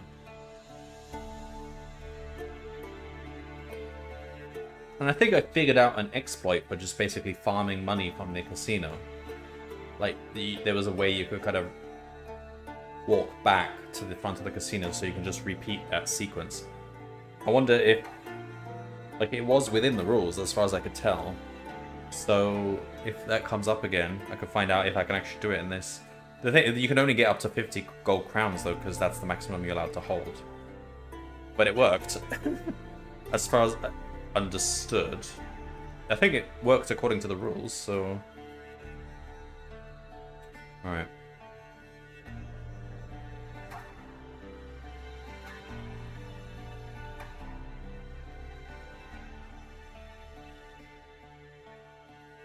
So what do we get here? Chainmail waistcoat. Yeah. It's not very interesting, it's just like a buffer. I'd rather have...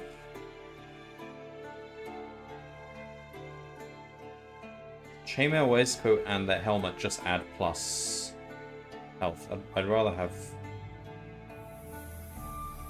Well, in this case, I'd rather have mace, because that's my skill.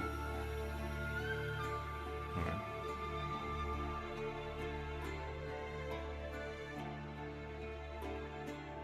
Here we go again. Last time I went left.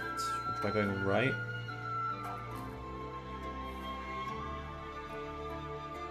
Or did I go right last time? I don't know.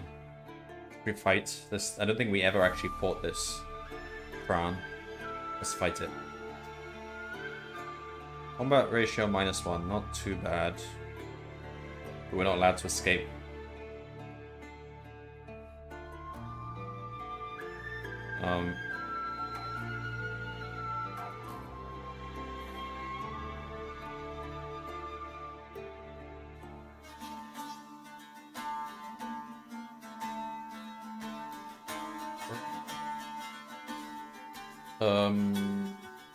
I think we have the edge here. Even though it's a -1, I think -1 is kind of an edge for us. Alright. Good. Very good. Whoa! Those aren't crits, though. 0 is a crit. Alright. That was very good. We're basically at full health. We'll heal in like 2 turns. 2, yeah, turns. Will you search the body? What, of the crown itself? Sure. Like, I mean, we could get poisoned or something, but yeah, we'll search the body.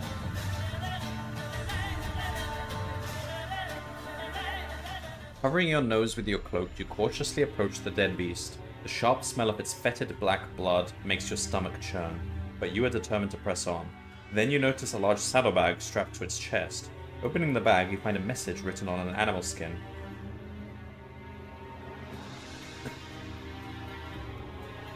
Okay. Deeper in the bag is a dagger. You may keep both the message and the dagger if you wish.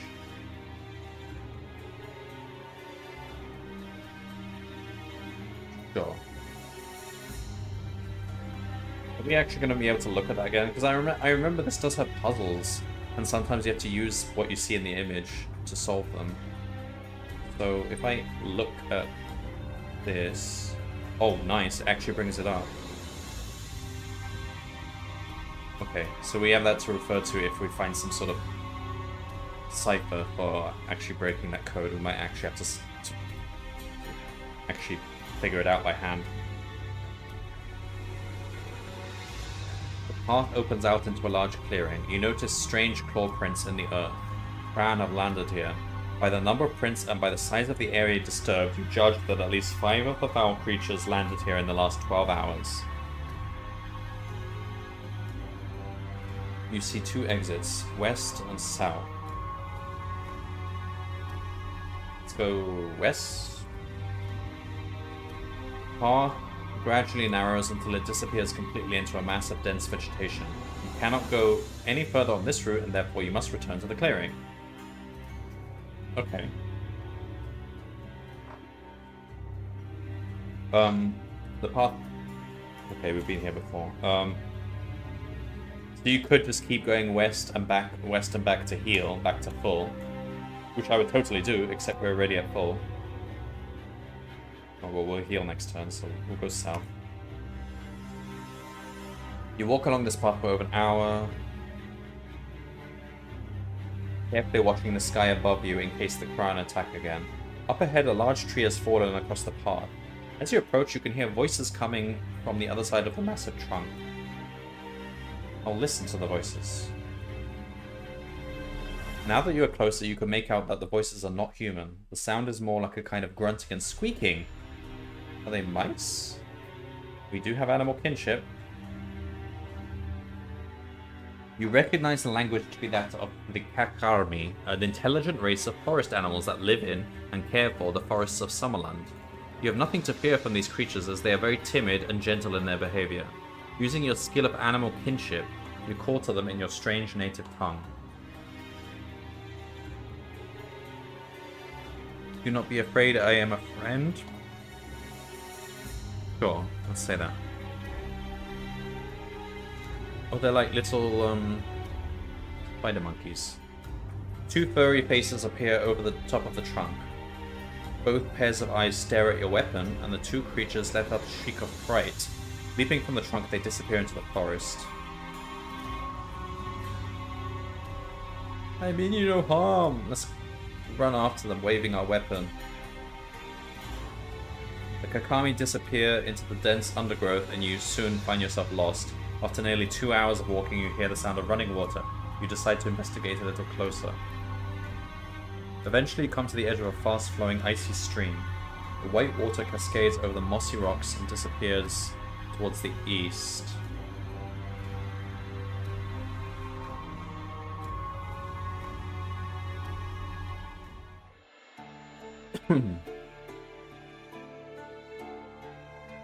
Yeah, follow the stream. It's good to stay close to streams, I think. Carefully, you follow the stream as it makes its way towards the east. Suddenly, you notice something in the distance that brings you to a halt. Lying in the rushing water like a great black dam is a dead cram. You creep nearer under cover of the foliage until you see 3 arrows deep in the beast's chest. Trapped beneath the beast is the body of its rider. It is a Jiak, a spiteful and malicious servant of the Dark Lords. Many centuries ago, their ancestors were used by the Dark Lords to build the infernal city of Helgadad, which lies in the volcanic wastelands beyond the Durnkrag range of mountains. The construction of the city was a long and torturous nightmare, and only the strongest Jiaks survive the heat and poisonous atmospheres of Helgadad. This creature is a descendant of these Jiak slaves. It seems that this one must have drowned. The Jiak's pouch contains 3 gold crowns. So Jiaks use gold as currency as well. Convenient. I've already taken... It's taken the money. Okay. Yeah, keep following the stream. You've reached a small bridge. I think I've been here before. A track follows the stream towards the east. A much narrower path disappears into thick forest towards the south. Probably went east before. Let's go south.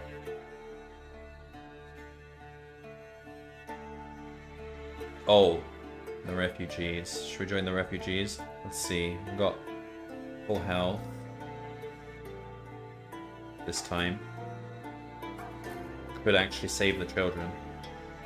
Should we make up for what happened last time? Alright, so we join the refugees. Blah blah blah. Cran, hide yourselves! This is gonna end up playing out like that film, Edge of Tomorrow, Tom Cruise movie, where we know what happens at every turn, and each time we're just repeating the same day over and over again.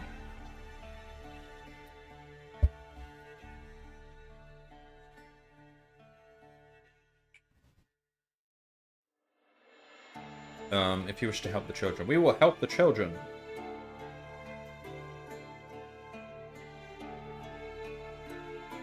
You sprint towards the wagon. People are running everywhere in panic as the Kran make their attack, carrying their poor victims off into the darkening sky.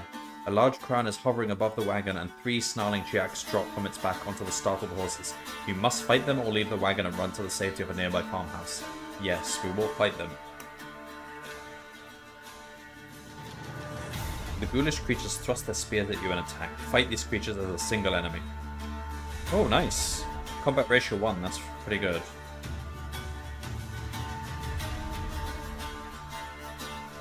Dead.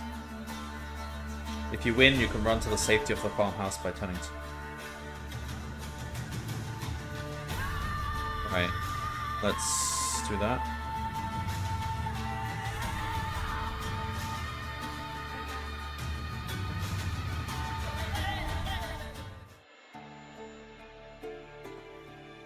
Kicking open the door, you dive into the farmhouse. A Kran soars overhead, letting out a shriek of victory, a victim hanging in its claws. Getting to your feet, you find yourself alone, but propped against the fireplace is a warhammer.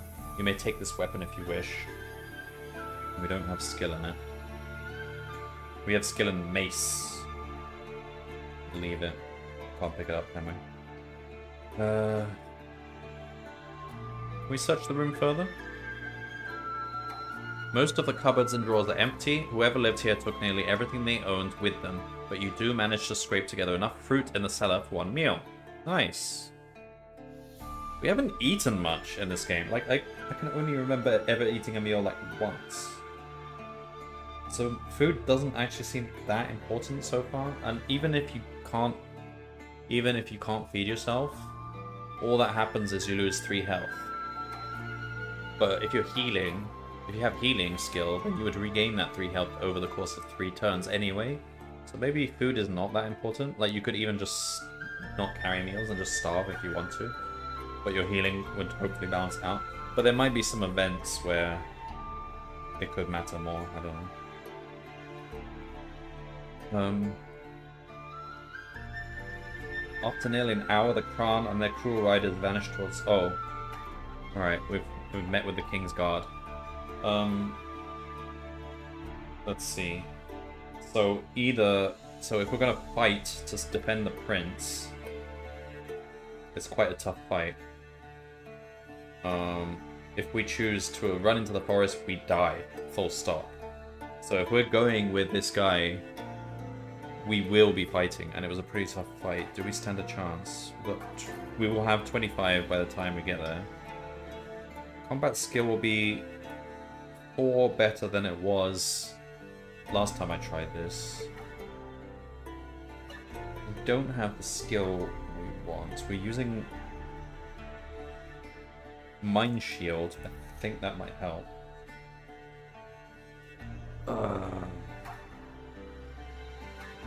We'll try it.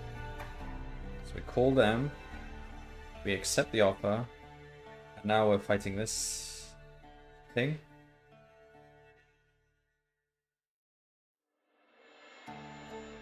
I think it'll be like a -6 or something. Oh, that's gonna be quite bad still.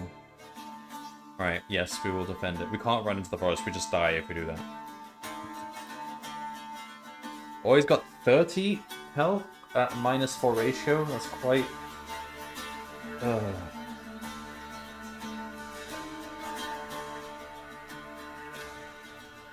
Well, there's a sword on the floor, but we don't... We want a mace. The Mind Shield doesn't help here. He's not using Mind Blast. Alright, let's fight. Nice. That's tipped in our favor heavily. Oh! Crit. Alright, we've got this, I think.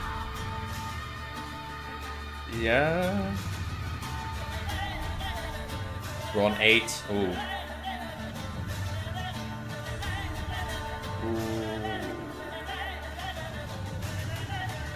Fuck. He was on 1 health. Damn. We had the edge there, but...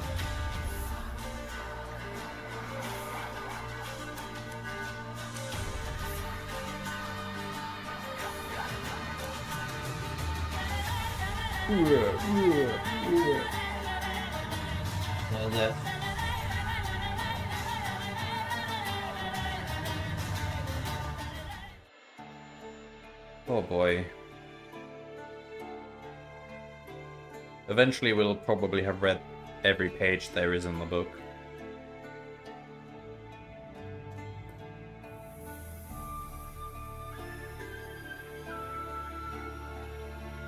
Alright.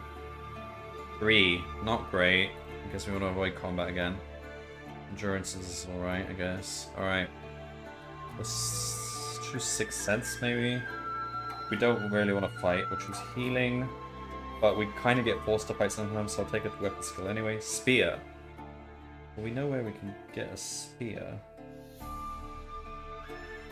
I don't remember how to get there, though. 1, 2, 3...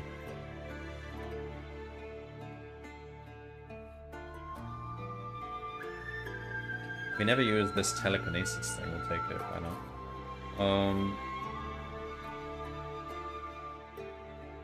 Let's go with, I don't know, tracking.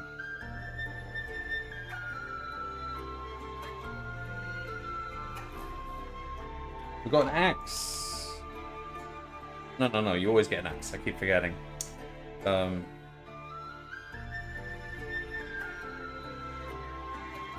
No, what was our skill? Spear, damn it.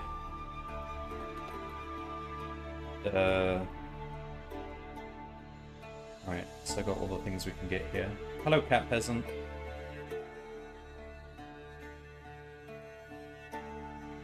Alright, so we don't have good combat this time. It's like almost every time before. Alright. Got a lot more serious. Oh, you actually played it. Alright, nice.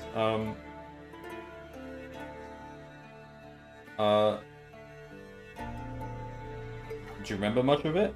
Did you get far into it? I never played it as a kid, I never knew about it. I played a different one, a sci-fi game, which I don't remember the name of, and I'll have to try and track it down. Have you ever tried this web version? Because it's...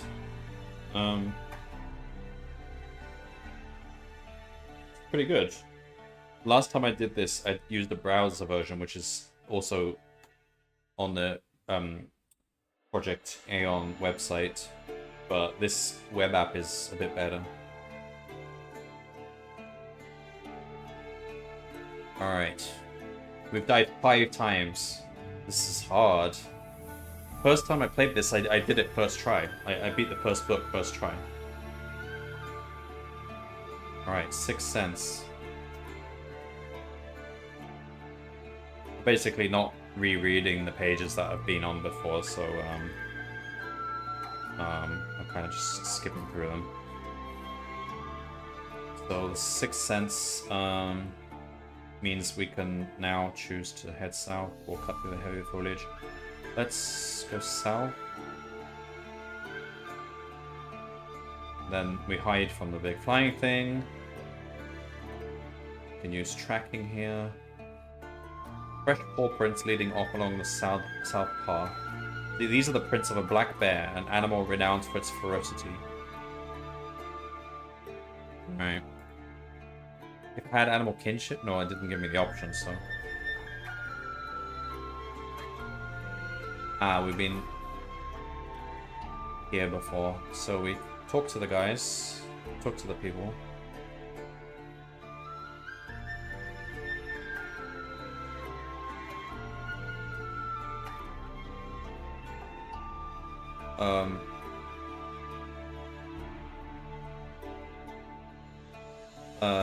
So yeah, we just have a chat, and then we just carry on. Alright, so we've been here before, and then we get to a bridge, use the 6th Sense. Your common sense tells you that the south is also the quickest route to the capital, but it's where a fierce battle is raging. We want to avoid battle, kind of suck at combat. We'll go east. The path joins another one running north to south. Let's try going north this time. You reach a small clearing in the woods. A bench carved from a fallen tree is set in the center of the clearing. You are hungry and must now eat a meal here. Sure.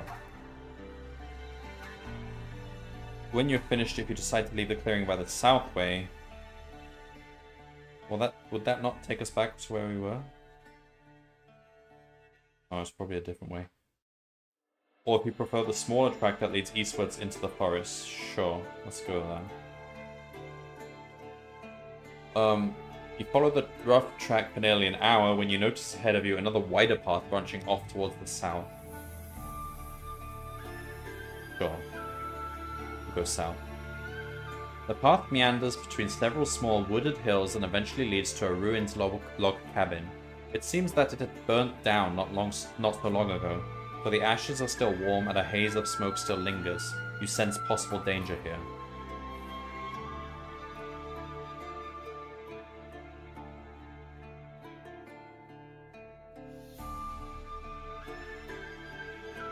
You may leave by the south route. Okay, we'll go there. You follow the track for nearly an hour when you come to a crossroads. I don't know. In general, we're trying to go southeast-ish, aren't we? Like, we start at the monastery. Home God is there, so we kind of go like this somewhere. Let's go...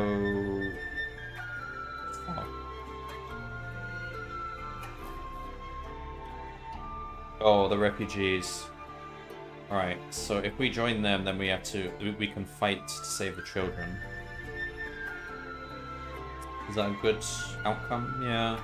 Alright, so we join the refugees. We will help the children. Let's change the music to this. I think, yeah, ratio -2, not too bad, we can win. Oh, wow, critted on the first turn. Okay, they're dead. Run to the farmhouse. Take the warhammer.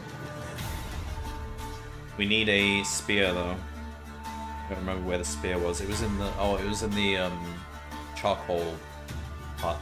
Charcoal burner's hut.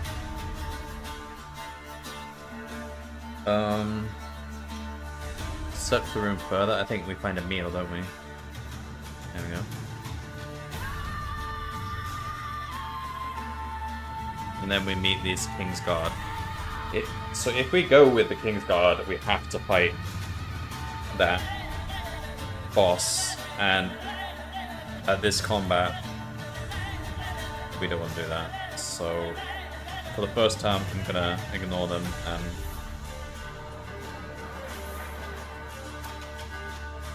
I mean, we could still meet them, but then choose not to go with them. Let's do that. I mean, it's worth meeting him to tell him what's happening. So we meet him, but decline his offer.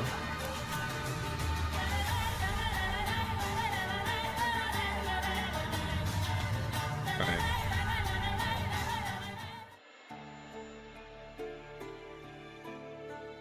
Night is starting to close in.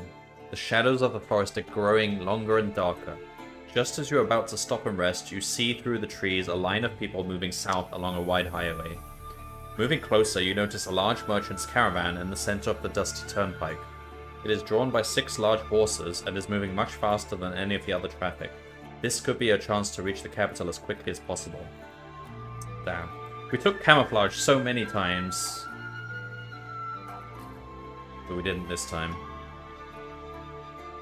Jump on.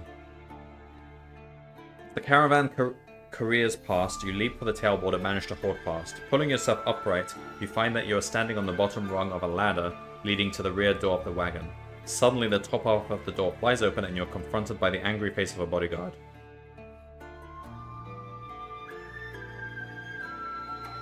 We should just be honest and tell him the truth. We have an urgent message for the king.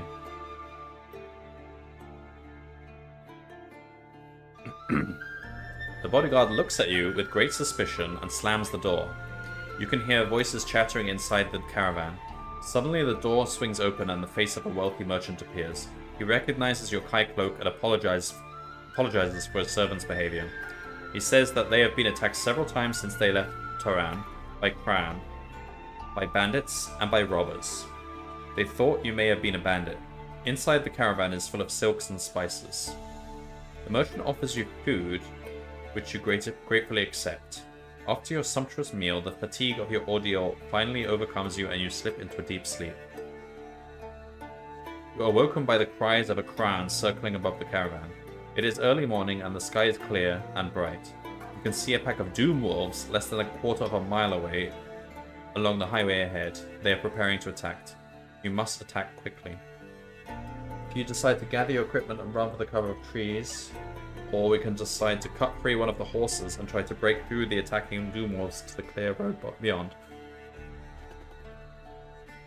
Like, would we not just stick with the caravan? Isn't this the safest place? Break through the attacking doomwolves?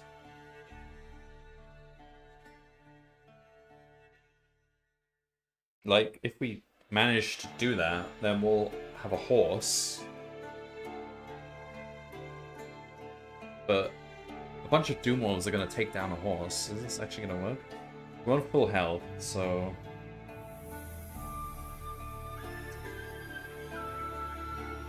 I don't know. Let's try and do that. We'll take the horse. You manage to free a horse from the straps, securing it to the caravan. It is frightened by the scent of the approaching doomwolves and the cries of their evil riders, the Jiaks. Preparing your weapon, you spur your skittish horse towards the oncoming beasts.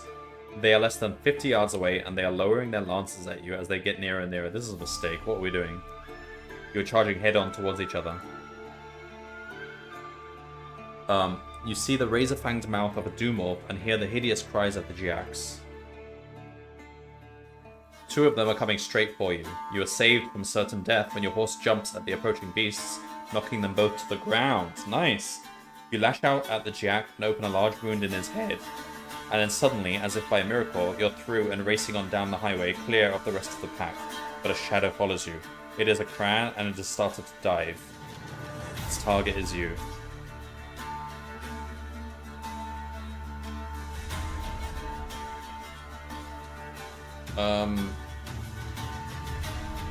Go for the trees. I mean, the Jiak don't like the forests either, because they're mountain folk, so... Yeah, let's go for the trees. You are at the very edge of the wood when your horse rears up in agony. The crown has sunk its claws deep into the horse's hind legs and is trying to knock you to the ground with its wings. The ghoulish Jack Rider squeals with delight as he stabs you with his spear. You jump to the ground and dash for the trees, leaving the poor dying horse in the clutches of the crown. The forest here is sparse and hilly. It does not give much cover from an attack from the air. You move as quickly as you can from tree to tree to avoid the crown, but you can hear the sound of doom wolves close behind. Damn it, like we didn't take the camouflage for once, and now we've had 2 opportunities to use it. This is not going to go well. You turn to face a sneering Jack and the razor-fanged jaws of its mount. You must fight them as one enemy. -2 is not too bad, to be honest. Let's go. Yeah, the horse died.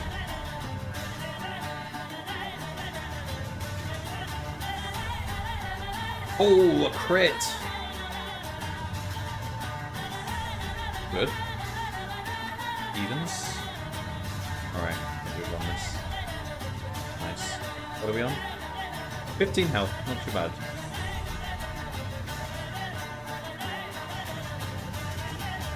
You quickly move up into the forest before more doom wolves or crown appear. You have walked for more than an hour when you reach the top of a rocky hill. The sight that befalls you on the other side is one of hope, but there's also a daunting challenge to be faced.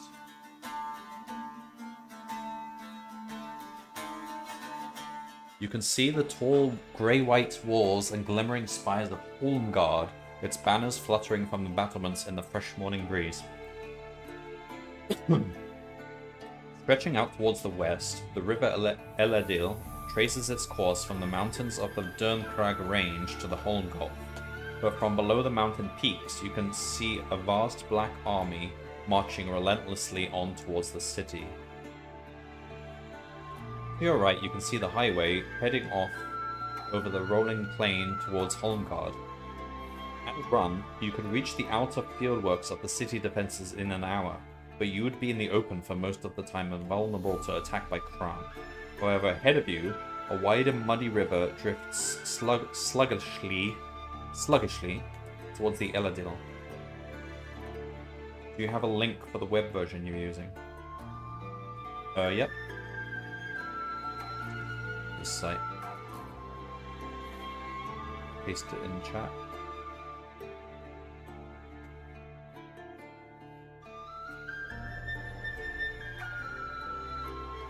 Yeah, and there's also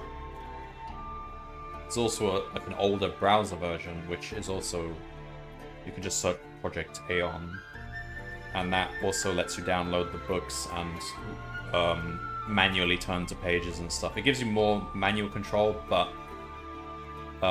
this one kind of auto calculates stuff for you.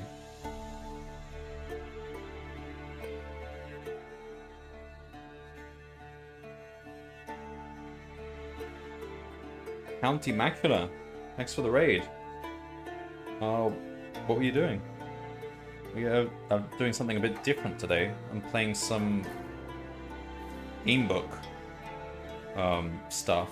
I don't know if you've ever played one of these old Gamebooks. This one's from 1984, but generally it was like a roleplay thing where you would read the book. Like there were these choose your own adventure books, but that's a trademark. And I think the choose your own adventure books were less kind of roleplay focused and more like just turn to this page to turn here. But in these books, you keep track of all your stats and your inventory and stuff, so it plays out a bit like almost like a kind of like a D&D sort of thing. But pretty fun. We've died 5 times this session. It's pretty tough. Looks cool. Are you winning? Well, this run is the furthest I've gotten so far. We might be towards the end of the book, of which there are like 20 more books after this. The whole series goes in sequence, so you can kind of carry forward your inventory and your skills and stuff to the next books. But you die a lot.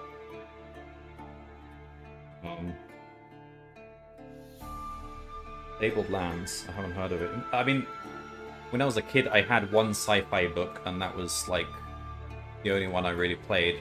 And I don't know the name, and I'm gonna have to try and find it. But that's pretty cool as well, because you had like a science officer, and you had to choose like a bodyguard, and then you had to keep stats for them, and like, you'd basically travel around space and go on adventures and stuff. This one is like released to the public, so like it's legal to play the online version, and it's like the author has given permission for like this web app to be made.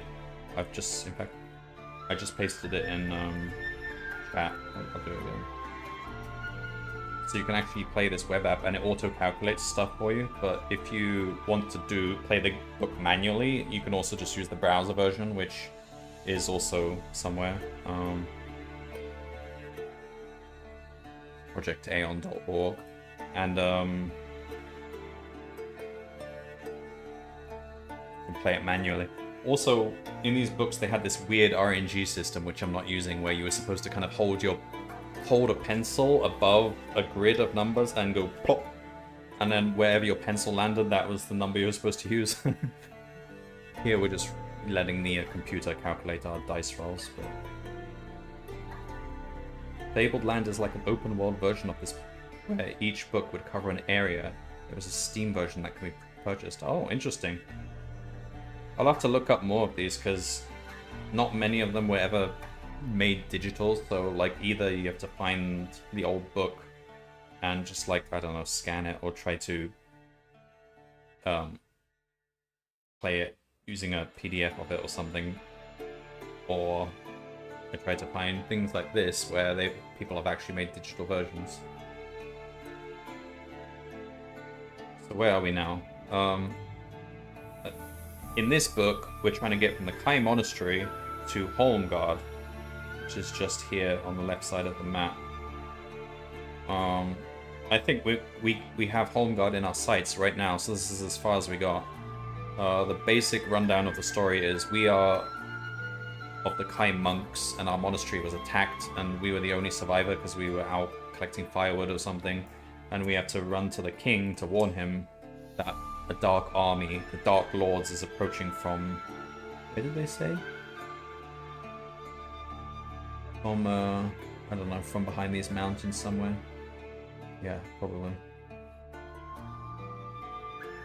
We've got a bunch of skills. You can choose different skills each time you replay the book. Got an axe and a warhammer, but we're not skilled with either of these, so... what we need right now is a spear. Alright.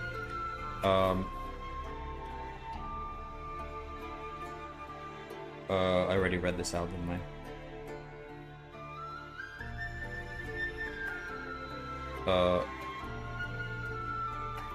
I read as far as... okay, second paragraph. To your right, you can see the highway heading off over the rolling plain towards Holmgard.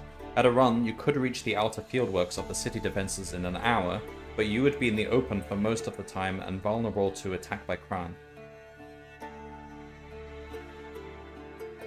However, ahead of you, a wide and muddy river drifts sluggishly towards the Eladil. You could use the cover of the riverbanks and swim towards the capital. Or, towards your left, lies the graveyard of the ancients. These tombs and crumbling monuments to a forgotten age would conceal your approach, but it is a forbidden area. Many are the unnamed horrors that lie in there, restless sleep, waiting to consume the unwary trespasser. Okay, so we just run on the open highway, where we can probably get attacked by those flying things. We swim in the river. I'd go for the river. Yeah, let's go for the river. Peering over the steep undercut of the riverbank, you can see a tangle of driftwood along the water's edge. A large tree trunk has grounded on the clay bank next to a small canoe. Oh, we found a canoe. Well, that'll be useful. If you wish to use the log to float down the river, or use the canoe. Wait, what? Oh, use the log. Surely we use the canoe. Like, why would we ever choose the log over the canoe? I'll choose the canoe.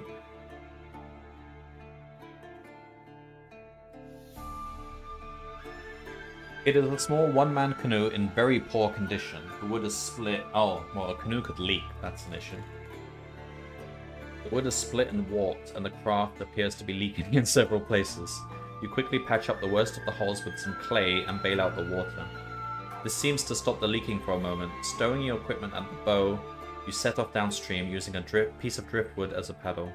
After a short while, you hear the sound of horses galloping towards you along the left bank. Sure. We have this sixth sense ability, so let's always use it. Why not? Your senses reveal that more than just horses are heading towards you. You can just make out the very high shrieks of Jiak war cries in the distance. By the number of cries and curses, you estimate that there are over a dozen Jiaks, and probably Doomorphs as well. Well, okay, we're dead if they catch up to us. You decide that advertising your existence is perhaps not quite such a good idea after all. Good, because I was actually gonna call out to them. Peering out carefully, you can see 3 green-clad men on horses racing along the bank. You recognize them as border rangers, the regiment of the King's army that police the western borders. One of them is wounded and is slumped over the neck of his horse. Close behind follow a pack of 20 Doomorphs. Their Jiak riders are firing arrows at the rangers, which fall all around them. One ranger drops from his horse and rolls down the riverbank, a black arrow deeply embedded in his right leg. If you wish to help the ranger, or do you wish to stay hidden and then drift downstream? Or we're gonna do what we did with the kids that were being killed by the flying things and bravely run away.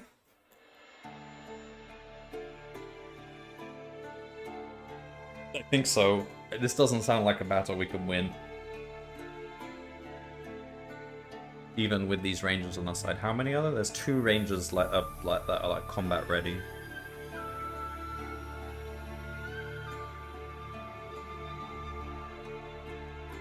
Use the minstrels.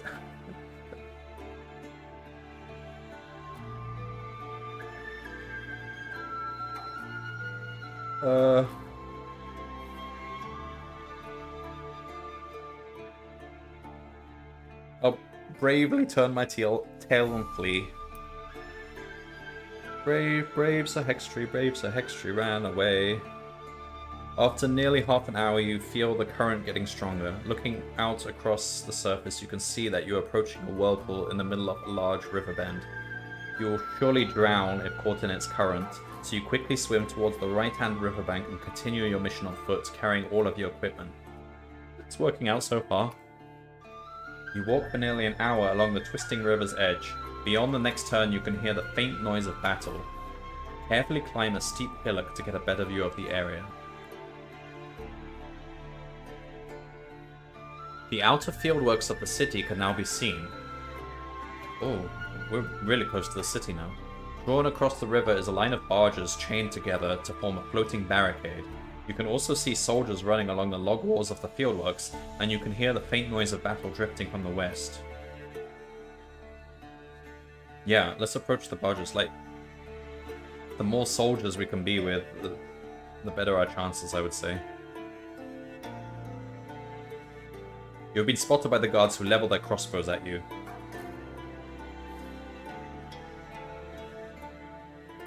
Well, I mean, we're not their enemy. They're being attacked by these monsters, so I don't think they're actually going to shoot us. Let's raise our hands above our head and walk slowly towards them. 2 soldiers and a sergeant run towards you, their crossbows aimed at your head. As they get nearer, they recognize your Kai cloak, and a look of relief spreads across their faces. "My lord," says the sergeant, "where are the other Kai masters? We are in desperate need of their wisdom. The Dark Lords press us most cruelly, and our casualties are high." You inform the brave soldier of the fate of your kinsman, and the urgency of your mission to see the king. Oh yeah, so all the Kai died, basically. We're the only one left. And the Kai masters were the ones that were supposed to kind of like lead the armies. He takes you back to the barges where an officer accompanies you on horseback towards the high walls and the main gate of Holmgard. We're almost there. You reach the main gates of the capital and stare in awe. Let's change the music as well. Tavern music. Let's go with that.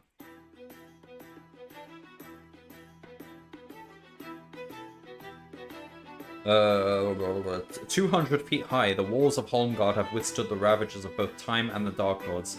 You and the officer race through the tunnel of the inner gatehouse, 100 yards in length, and finally halt outside the doorway of the main watchtower. Great crowds of soldiers and civilians are running to and fro. We'll stick with the officer, why not? Staying close to the officer, you follow him through an arched portal and up a short flight of stairs to a long hall. Soldiers run back and forth, bearing orders on ornate scrolls to officers stationed around the city wall. A haggard and scar-faced man, dressed in the white and purple robes of the king's court, approaches you and bids you follow him to the citadel. Sure. Everyone's been, like, reasonable so far, so we'll comply.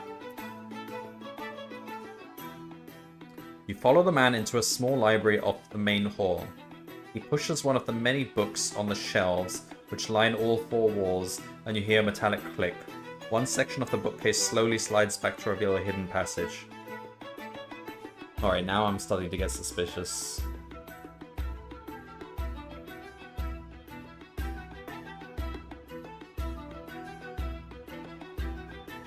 No, I don't feel safe now. Let's abandon this guy.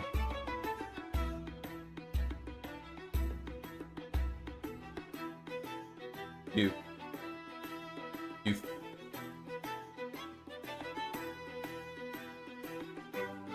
fight your way through the press of bodies along the main street towards the citadel in the distance. City folk are rushing to and fro in the grip of panic as the cries of Kran are heard circling high above. In the crush, one item is stolen from your backpack. If you no longer have a backpack...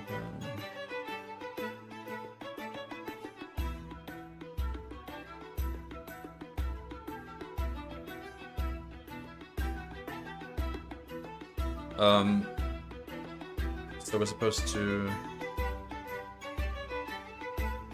lose an item from our backpack. Or if we have no backpack items, you lose a weapon. Wait, do we have backpack items? 3. So we lose a meal.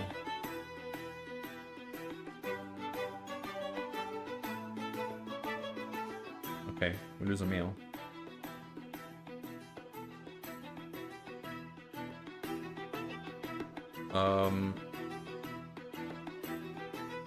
That's on the floor now. A runway horse and cart career past and knock you into a doorway. You're stunned and lose 2 endurance points. As you stagger to your feet, the door bursts open and a decrepit old man attacks you with a meat cleaver. What? Everyone's attacking us. The monsters are attacking us. This old man's attacking us. He is quite insane and you must fight him or take evasive action.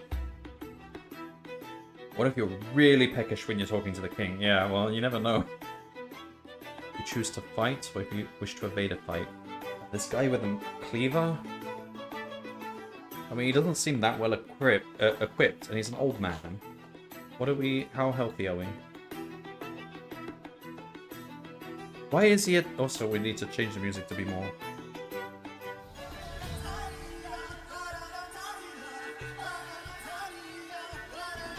We've got 2 Witcher songs. One for fighting monsters, one for fighting humans. We're playing this is the human song.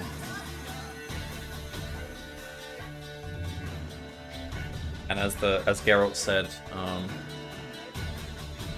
he has a silver sword for monsters, steel sword for humans, both for monsters.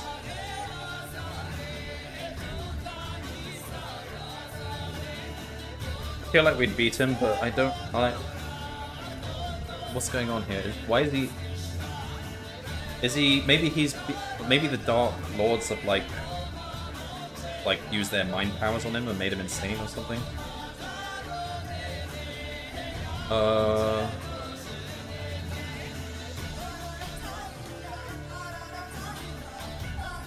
Toss a coin to your witcher to pay your minstrels when you run away. Yeah.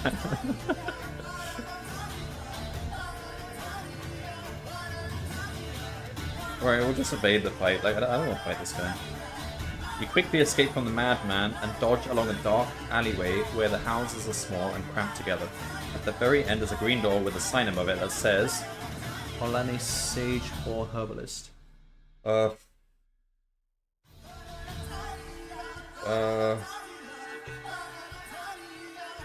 Sure, let's enter it.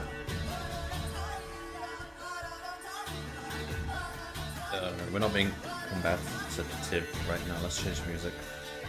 The small shop is dark and musty. Books and bottles of every size and color fill the many shelves. As you close the door, a small black dog begins to yap at you. A bold man appears from behind a large screen and bids you welcome. He politely inquires as to the nature of your visit and offers you a choice of his wares from the glass counter. If you have the kind discipline of 6 cents, you must use it. You don't even have a choice. Okay, we use it. You can sense that there is someone else behind the screen. There is a lingering aura of wickedness around this shop. Be on your guard, something is wrong here. Right, we leave. Let's leave. For what seems an eternity, the rush of the crowd carries you along like a leaf on a fast-flowing stream. You desperately fight to stay on your feet, but you feel weak and dizzy from your ordeal, and your legs are as heavy as lead. Suddenly you catch a glimpse of a long, narrow stone stairway that leads up to the roof of an inn. Gathering the last reserves of your strength, you dive for the stairs and climb slowly up to the top. Is this just from exhaustion from, like, just the whole journey we've had, I guess? Not from something specific recent. No, I think it's just from the whole journey, we're just tired. Gathering the last reserves of your strength, you dive for the stairs and climb slowly up to the top. From here, you can see the magnificent view of the rooftops and spires of Holmgard, with the high stone walls of the citadel gleaming in the sun. Okay. The houses and buildings of the capital are built very close to each other, and it is possible to jump from one roof to the next. In fact, many of the citizens of Holmgard used to use the roofways, as they are known, when the heavy autumn rains made the unpaved parts of the streets too muddy for walking. But after many accidents, a royal decree forbade their use. After careful thought, you decide to use the roofways as they are your only chance of reaching the king. Wait, why? The city is being attacked by flying winged creatures, right? That's the...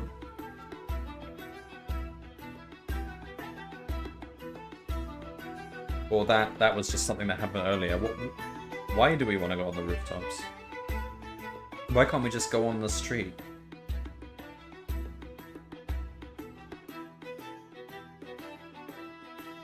I guess because it's just chaotic and people are just being attacked by ground troops as well. Alright, whatever.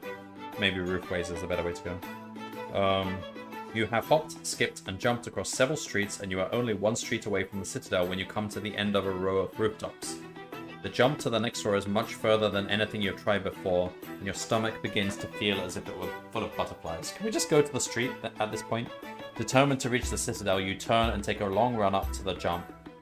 With blood pounding in your ears, you sprint to the edge of the roof and leap into space. Your eyes fixed on the opposite rooftop.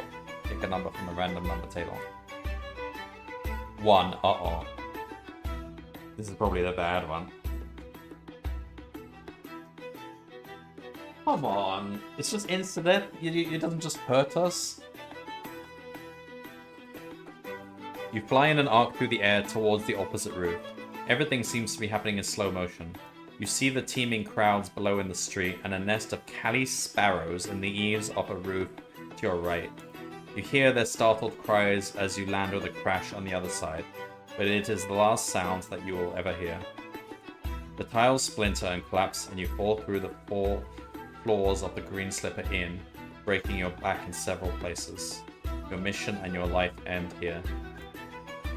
Sometimes it's really annoying when they take away too much choice. Like, I would not want to make that jump. Why? Couldn't they have just gone back to the street and dealt with whatever was down there?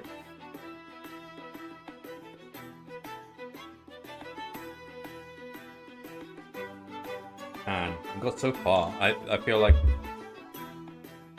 we were probably just a few pages away from winning.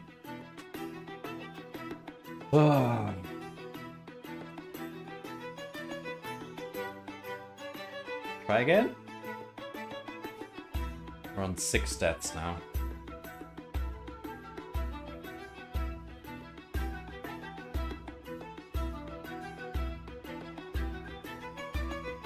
Alright.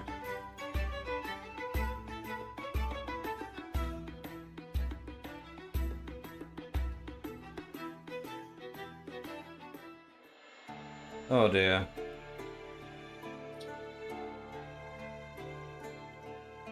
Alright, starting again. So let's go through all this stuff again. So we roll for combat, 7.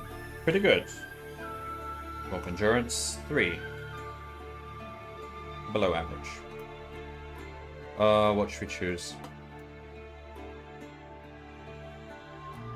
If we can make it as far as the king's guard, then camouflage will help us. So let's take camouflage. Hope we can get that far again. 6 senses, just always good. Let's take that. Healing, weapon skill, short sword. I don't think I ever found a short sword.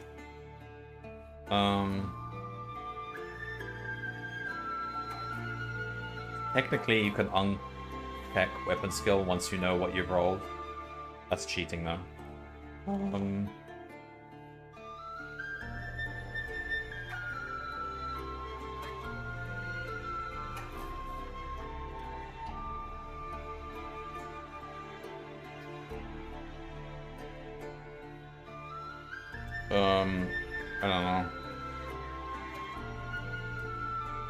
Animal kinship, like, it came up several times, but it never really helped us so far.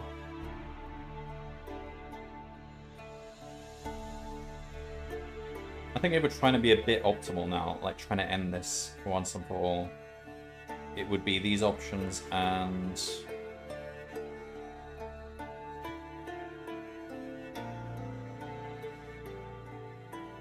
maybe Mind Blast, because it does basically give you +2 combat skill anytime the enemy is not immune, and that does actually happen sometimes, so... Alright, we'll go with Mind Blast. I mean, this is the best combat skill we've had so far, isn't it?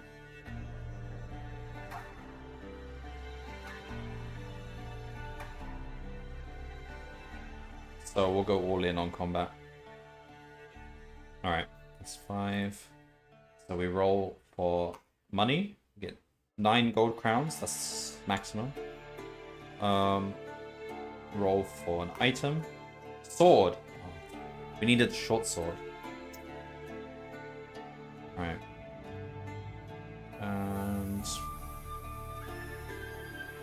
begin. Alright, so... I'm not going to reread these pages, so basically we start, we can use 6th Sense to discover a new path, cut through the heavier foliage, we hide from the flying thing, carry on, we meet the magician, or the wizard, or I don't know what the term is for this guy, sorcerer. It's a wizard. So we can, I think the good option is to chuck the marble and kill the jack. Let's do that. Roll. Oh, we got a bad roll, I think. We miss. So now we fight the jack. Oh, okay, we've got this. This one's easy. Just as the jack makes its leap, you race forward and strike out with your weapon, knocking the creature away from the young wizard's back. You jump onto the struggling jack and strike again. Due to the surprise of your attack, add 4 points to your combat skill for the duration of this fight, but remember to deduct it again as soon as the fight is over. Combat ratio +14, that's insane. Is that the highest you can possibly have? Well, there's no... it's above... it's that column, basically, 11 or greater. Like, we'll insta-kill him if we roll 7+ on any dice roll. 8+ on any dice roll. Okay. Right. One shot at him. Nice.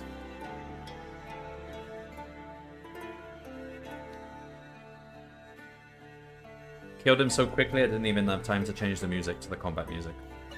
Yeah, so we've been on this page before. So the rest run away. Then we talk to the wizard. Whole lot of text here. He says, thank you for saving me. He is a member of the Brotherhood of the Crystal Star, which is a magician's guild. He was supposed to come to our monastery to warn us, but the monastery's all dead now, so he gives us the Crystal Star pendant, which could be useful. And we carry on. And then he goes. And we go without him. We'll go through the forest to escape the Jacks. They chase us, and then we lose them. And then we encounter the Sleep Tooth. Oh, last time we had the tracking.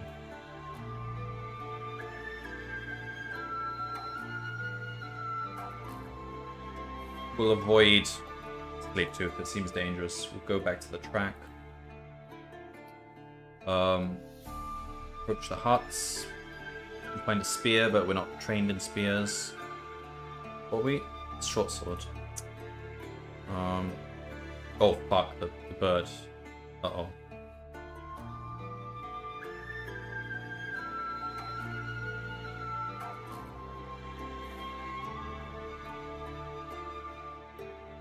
Alright, so this bird leads us to this guy. We know he's evil. First time I met him, I approached him, and then he just insta-killed us. We didn't even have combat, it's just like, no, you're dead.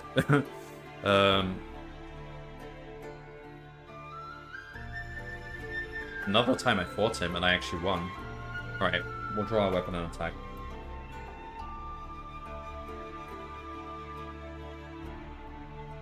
Nice, we got combat ratio 4, so pretty good.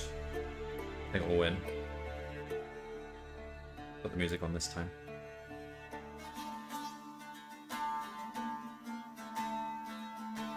Ooh! Crit on the first hit.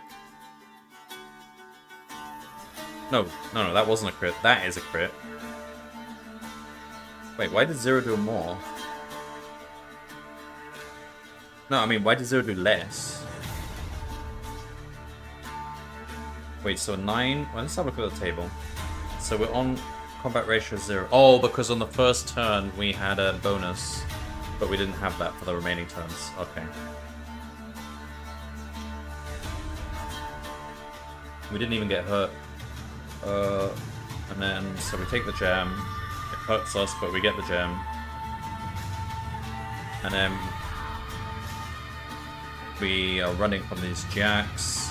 We get hurt a bit, but we keep going. And then the tunnel.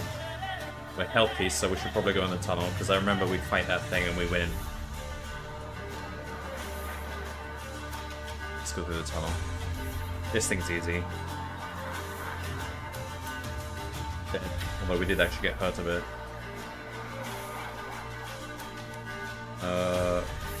Can take the dagger. I'll drop the sword, because we're not skilled in sword. I don't know why, I just like having a dagger on me.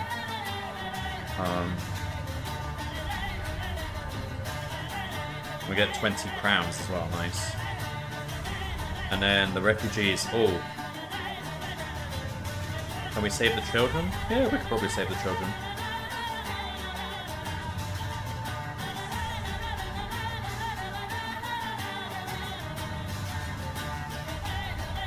Okay, so we're fighting the Jacks that are attacking the children, and we win, and we save them. We run to the farmhouse. There's a warhammer, we don't want it. Look the room, there's a meal. We get the meal. I'm gonna know the whole book off by heart eventually. And then we meet Kingsguard. Okay. Now, if we go with them, we fight that guy, and he's really tough. And even though we've got good combat skill, I still think we aren't good enough. Like, we're not skilled in the weapons we have. So we'll still meet them, but we'll decline their offer. Now we can use camouflage, which we didn't have before, to hide in the carriage. Maybe this will take us all the way to the city. Alright.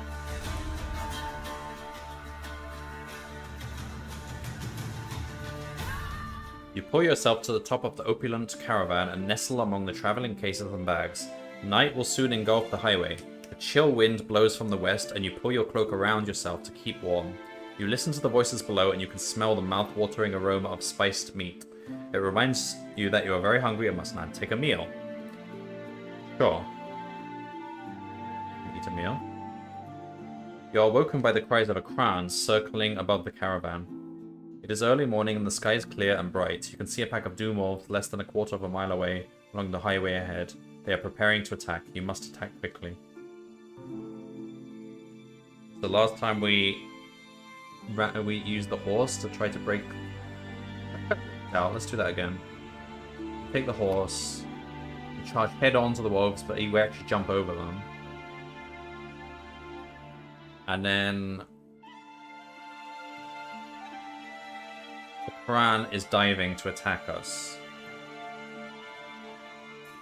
Now, last time I went into the trees, but it still killed our horse.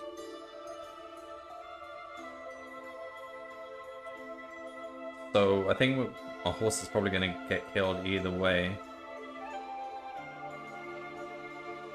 I don't know. I'm going to press on. Alright. Behind you can hear the blood-crazy Jacks killing the caravan horses. You risk a quick glance over your shoulder and you see a crown starting to climb high into the air. Will it attack you, or is it interested in something else? The dark shadow that is gradually getting larger all around you tells you that you are its intended victim. The crown is diving full speed at you. If you wait until it is about to strike and then jump on the saddle, turn to 84. If you head as fast as you can for the trees, or if you put your head down, pray for the heavens for good luck and gallop on regardless. Ooh.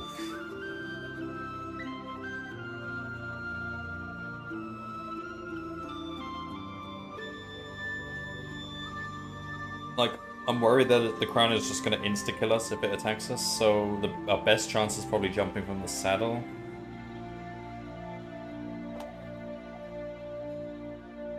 And that's probably going to kill the horse.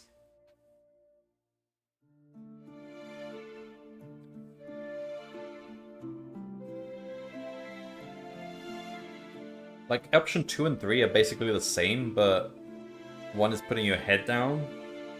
So I feel like that might be the better one.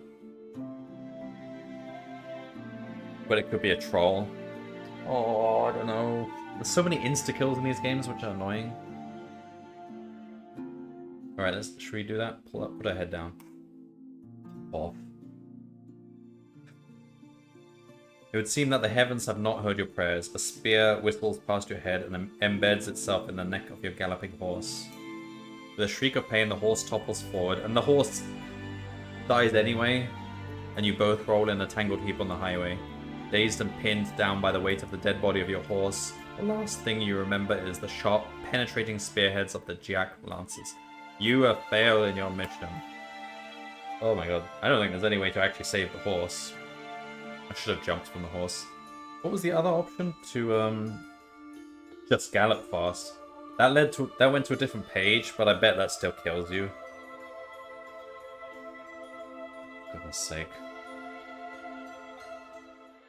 Come on. We've got to beat this book.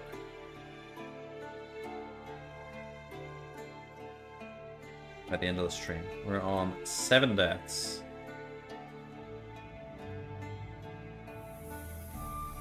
Alright. Combat 6, that's decent. Endurance 7, okay. This is probably pretty good. Camouflage 6, and I'm mostly settled on these skills now. Mace. Not once have we ever been skilled in the weapon we carry. Camouflage, 6 sense, healing, skill mace, and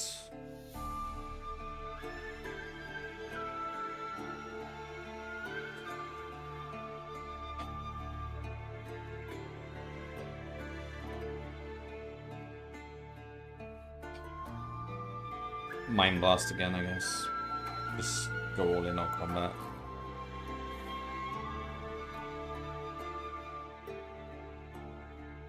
Six. Is that... We should try taking on that like mega boss that's fighting the prince. Like that, if we actually beat him, that might be a really good outcome.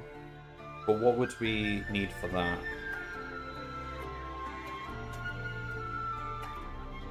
So he's immune to Mind Blast. Probably don't want to take Mind Blast. Mind Shield? I don't think he really... Well, take Mind Shield, but I don't think...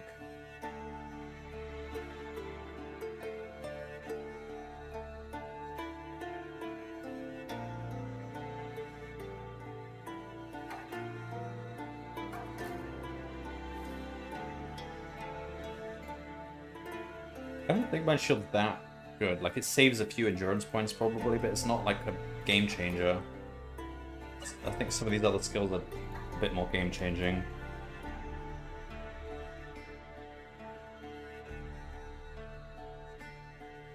I don't know. Mind over matter. We haven't seen that come up, but whatever. Maybe it'll come up. Alright, go. 6 gold crowns. Helmet. That just adds 2 endurance. It's not that good. Alright. Why would we not be carrying, like, at the start, like, why would we not be equipping the weapon that we're skilled in if we're, like, training at the monastery? But why are we carrying an axe?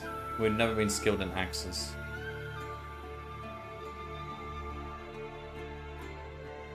Alright, 6 cents. Go through the foliage. Going, meet the wizard, let's chuck a rock. We hit the jack. They all run away. Wizard gives us the pendant. Carry on.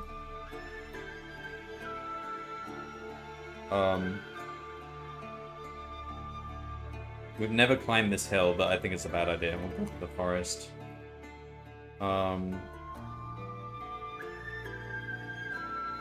Return to the track. Approach the huts. There's a spear, which is useless. And then there's the bird. Should we fight the guy again? I think we're good enough. Yeah, draw your weapon and attack. Oh, Mind Shield would have actually been useful here. Combat ratio 1, that's alright. I think we'll win. Oh, nice. Oh, nice. Crit.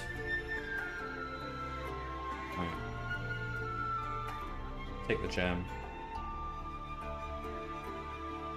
Although we're quite hurt. Oh, we're on 23. We're not that hurt.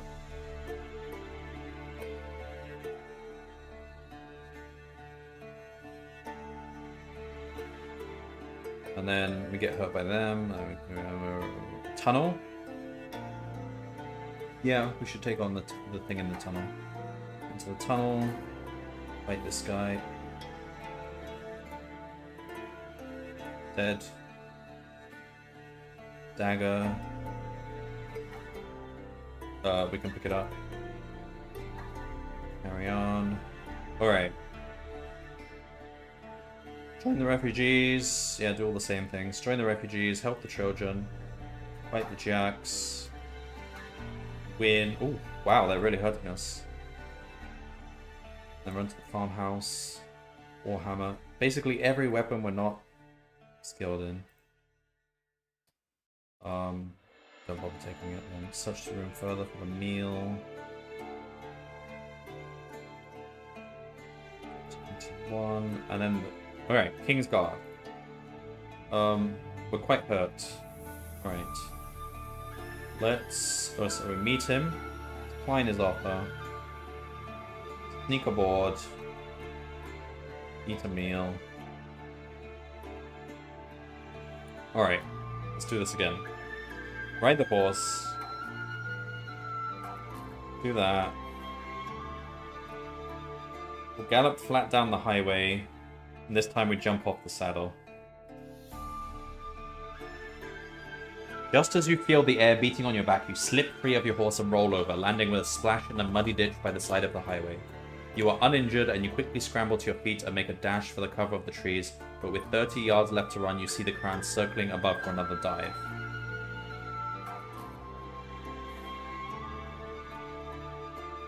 We're kind of in combat here. Let's change the music.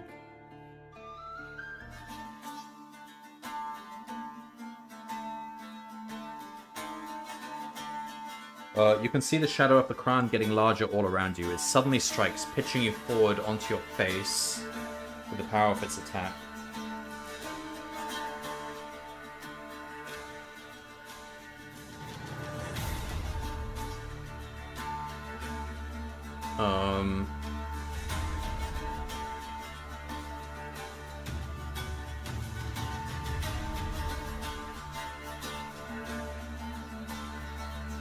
Pick a number. You drop back.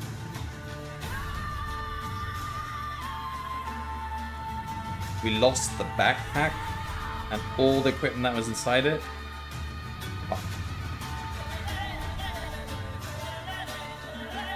That means we can't have items except for like the weapons and special items. Oh, great. We literally can't pick up things now. You'll be wounded in both arms, lose 3 endurance points and run to the trees. The forest here is sparse and hilly. It does not give much cover from an attack from the air. You move as quickly as you can from tree to tree to avoid the crown, but you can hear the sound of doom orbs close behind. You have the kite. Yeah, use camouflage. You make full use of your kite discipline and quickly burrow deep into the loose earth of the wooded hillside. Covering yourself with your cloak, you pull a loose branch over across your hastily dug shelter.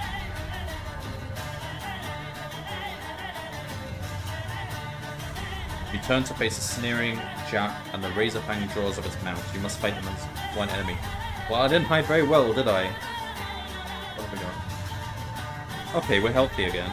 Nice. We'll probably win this. We are getting quite hurt though. Okay, we win. You quickly move off into the forest before more doom orbs or crown appear. You have walked for more than 1 hour when you reach the top of a rocky hill. The sight that befalls you on the other side is one of hope, but there's also a daunting challenge to be faced. Alright, so we see the city. Should we go on the river again? That was where the canoe was. That worked out. Yeah, let's do that. We'll take the canoe. Use the 6th sense.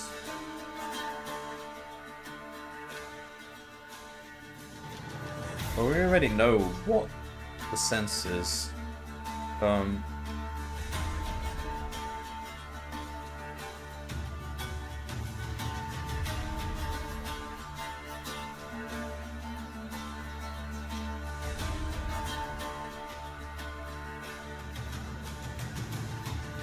just hide in the canoe this time, see what happens. Oh, it takes us to this scene. Okay. So we'll drift downstream. Then we end up climbing a hill. And then we reach the barges. We'll approach the barges. We'll raise our hands, walk slowly towards them. And then they bring us to home guard. So continue following the officer.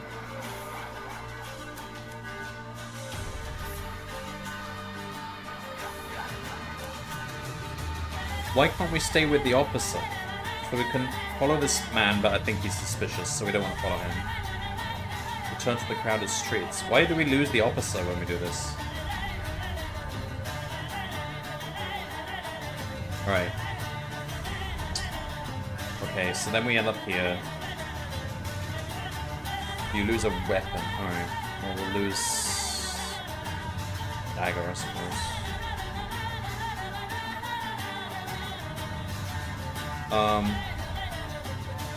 Healthy with the fight. The insane guy with the meat cleaver. Oh wow. The wild old man. Okay, we have to change the music to the fighting humans music.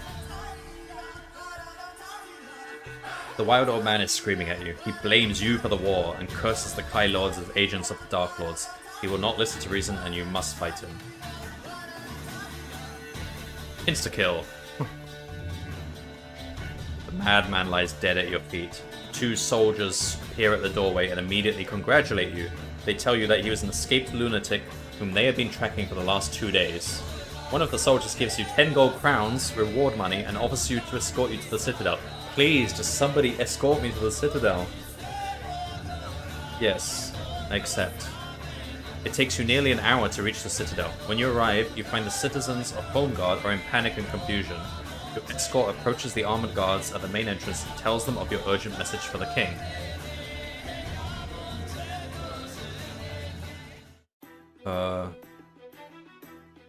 One here. The guards do not believe your story and refuse to let you enter.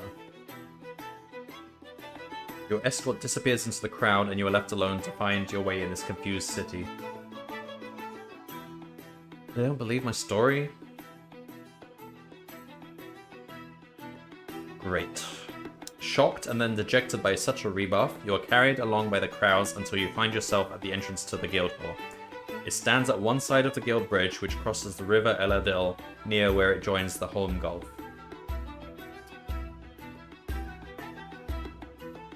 Guild hall.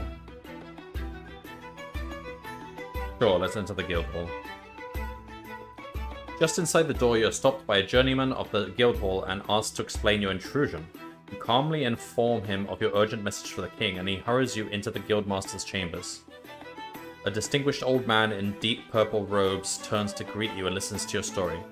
Taking you by the arm, he leads you into the oh no, this guy again.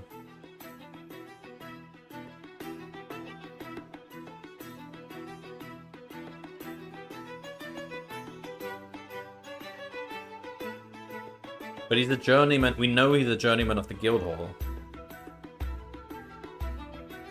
Maybe we follow him then. Alright, we follow him.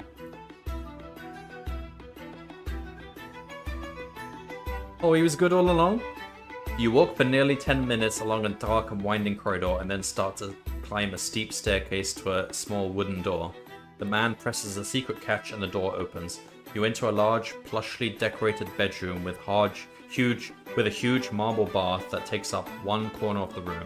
The man suggests that you refresh yourself here while he seeks an audience with the king. Wow. So, the guy who is wearing the royal cloak actually was trying to help us. He's just sort of, just really shady looking. Well, no, he wasn't shady. It's just the path he was leading us down was kind of dark and scary looking. That's why I fled. Alright, you quickly bathe and change into some white robes that have been left out on a large marble table. Shortly, the man returns and leads you through a long corridor lined with exquisite tapestries. You finally arrive at a large door guarded by 2 soldiers wearing silver armor. You're about to meet the king.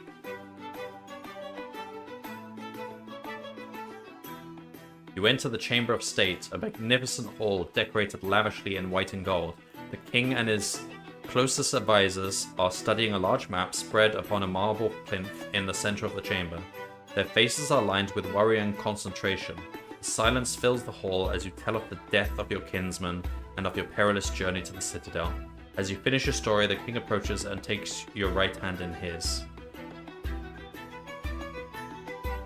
Lone Wolf, you have selfless courage, the quality of a true Kai Lord. Dear.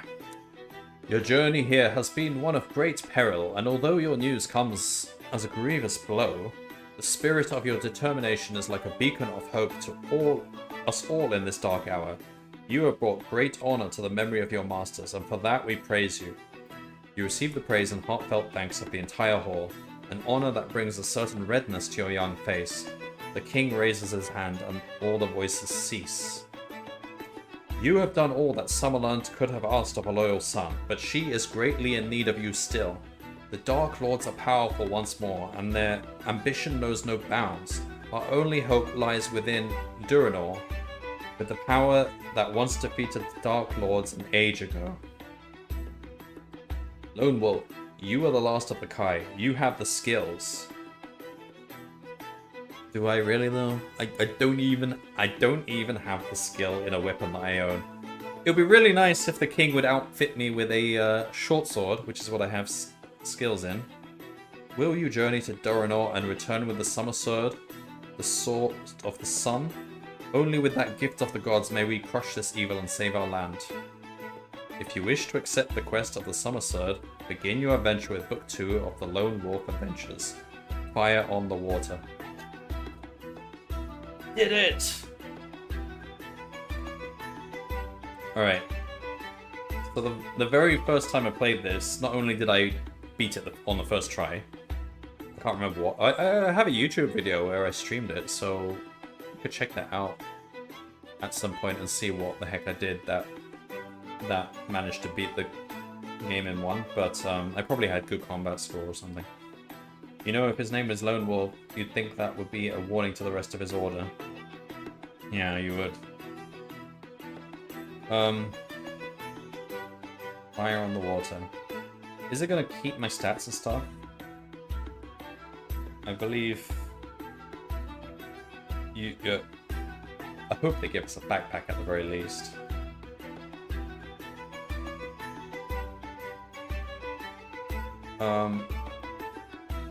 Alright, let's go Fire on the Water. Hang on, let me just check. Alright, I'll take a quick minute or two break. I will carry on with the second book. I was going to end the stream after the first book, but I really want to get into the second book now.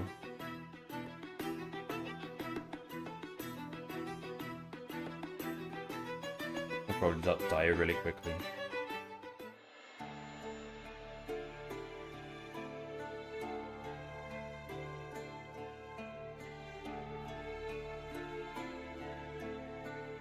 Alright, I'll be right back.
Alright, so the very first time I played this book, I intended it to be like true permadeath, so if I die anywhere later in the books, then I start the whole series from scratch. I didn't realize how many insta-kill moments there are in these books. There's actually a lot of them. So if I die in book 2, we restart book 2. That's completely reasonable. You do lose some perks though. So if you survive from book 1, well, if you survive into the next book, not only do you keep your stats and stuff, but I think you get a bonus. You get a bonus skill. But if you die and restart that book, then you basically you roll new stats, new inventory, but you don't get that bonus skill. So you get rewarded for like consecutive survival, getting some bonus stuff. Well, we'll see that now. Alright, so Fire on the Water. There's actually a Twitch category for Lone Wolf. Let's see if there is one for Fire on the Water.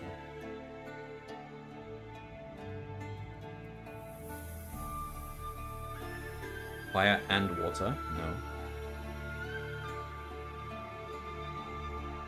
Oh, Lone Wolf, Fire on the Water. There's a Twitch category for it. 7 followers.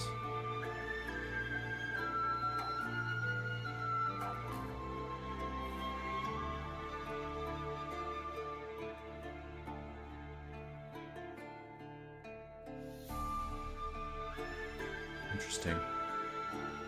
Alright. Let's move on. Fire on the water. So we actually kept our stuff. Okay.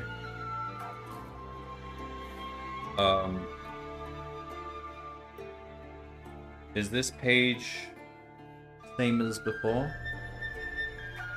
Yeah.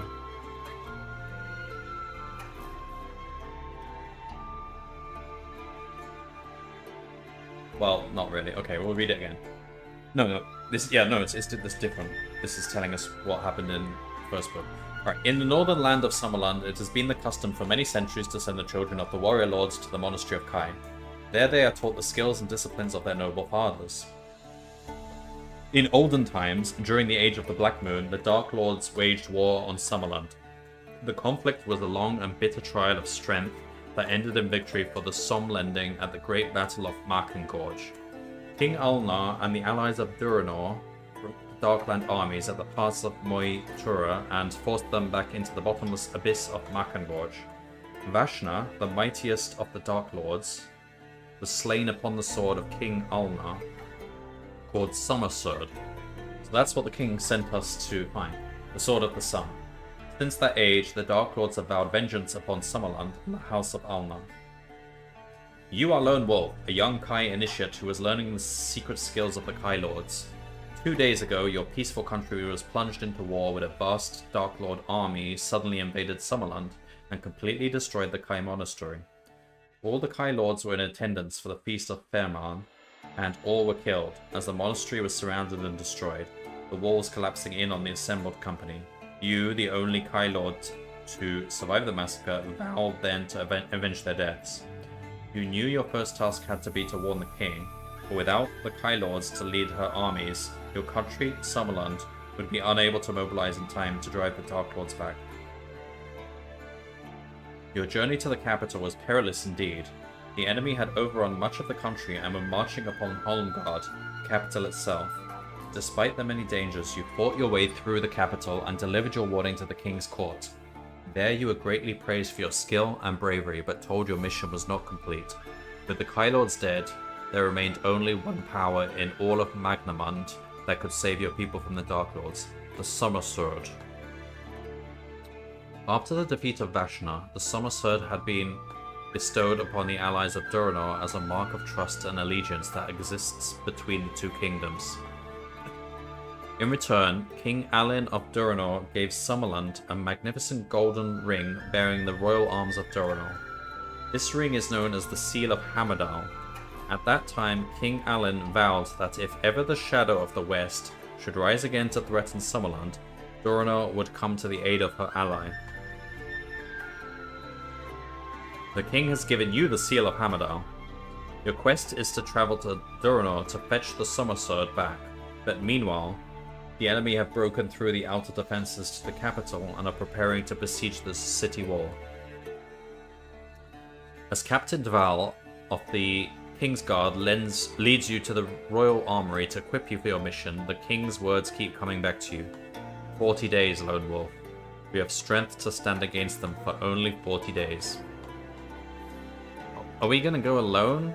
Well, we are the Lone Wolf. But can't they just send me a whole army? Come on.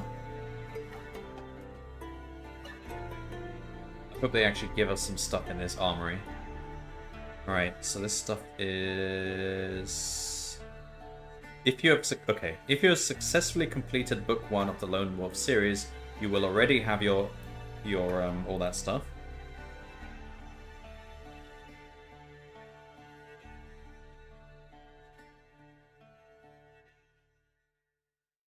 You may choose one extra Kai discipline to add to your action chart.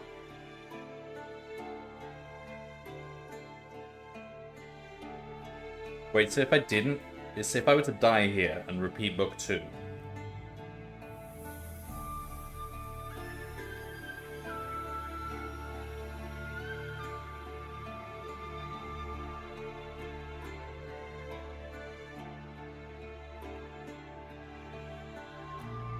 I think either way you still get this bonus. You still get this Kai discipline.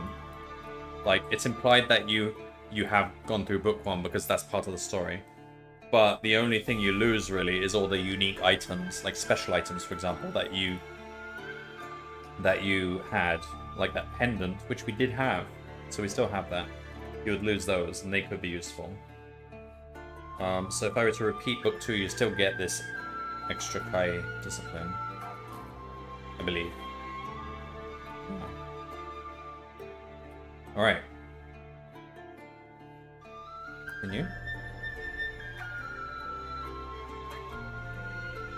So we've got camouflage, so we can choose one more.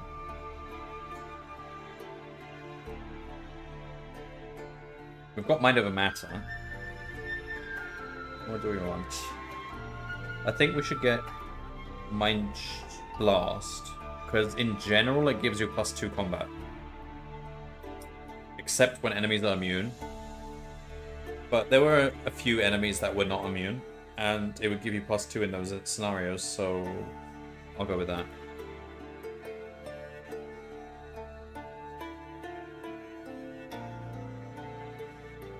So we've got the Seal of Hammerdale, and we got a backpack, yeah!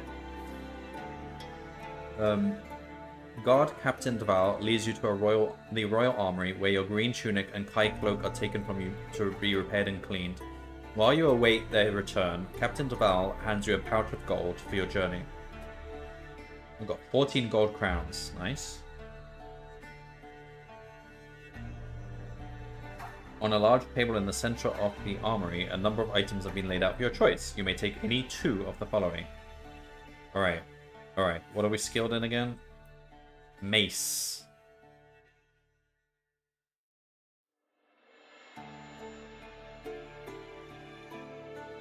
Alright, so we'll take a mace for sure. And let me just look through these. So we can take any of these things. Wait, are we?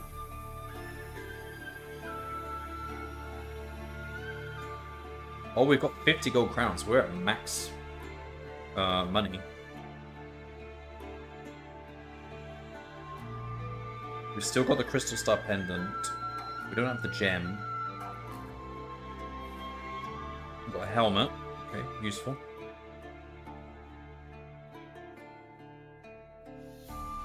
Alright. So, we don't have any meals, but we'll probably find some meals. I don't think we need to take that as our starting item.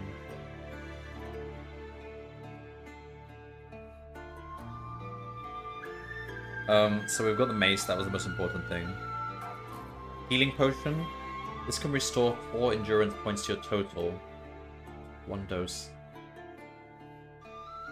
I feel there's no point taking healing potion, because you might as well just take chainmail waistcoat. Then it's just like a 4 buffer. And it's like it's always there whenever you heal back up, so there's no reason to take healing potion over chainmail waistcoat.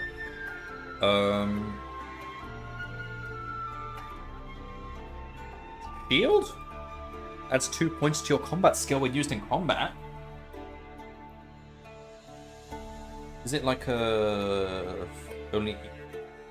Let's have a look at the rules. Is there like in D&D how you have like 2-handed weapons and stuff? Are we allowed to? There's no rules like that. I think you're just allowed to use the shield with any weapon.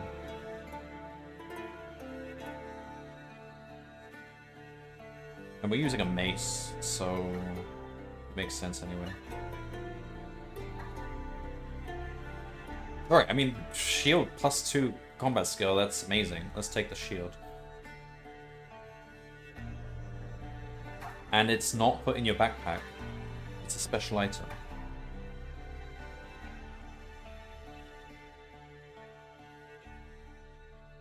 Any other special rules about it? Okay, no. Yeah, take the shield.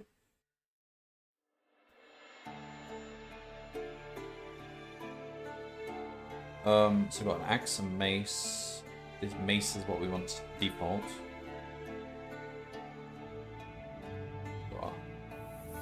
Shield. Pretty good. Our combat skill is kind of just above average. Okay. Continue then.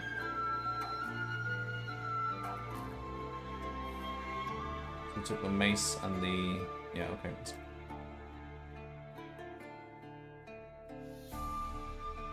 Let me look at that again.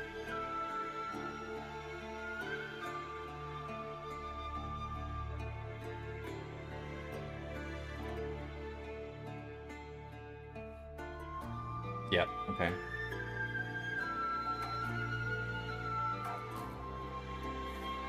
We're still initiate. I think it's like every 5 books or something you can go up a rank.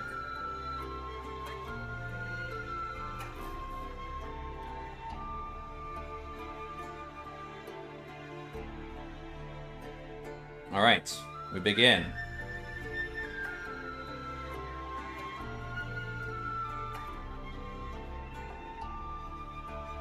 Captain Duval and his guards escort you to the Citadel gate where a small covered wagon awaits you. As soon as you clamber in, the gates are thrown open and you are hurried away through the crowded streets of Holmgard.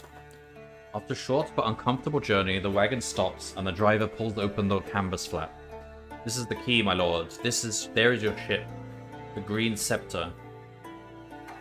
As he speaks, the driver points across the quay to a sleek trade caravel anchored near to the harbour wall. The first mate's name is Ronan. You will find him waiting for you across the square at the Good Cheer Inn. Then the driver bids you farewell and quickly disappears into the teeming crowds. You reach the inn to find the front doors locked and the window shutters barred. You are trying to decide what to do next when a hand grabs your arm and you're pulled into darkness.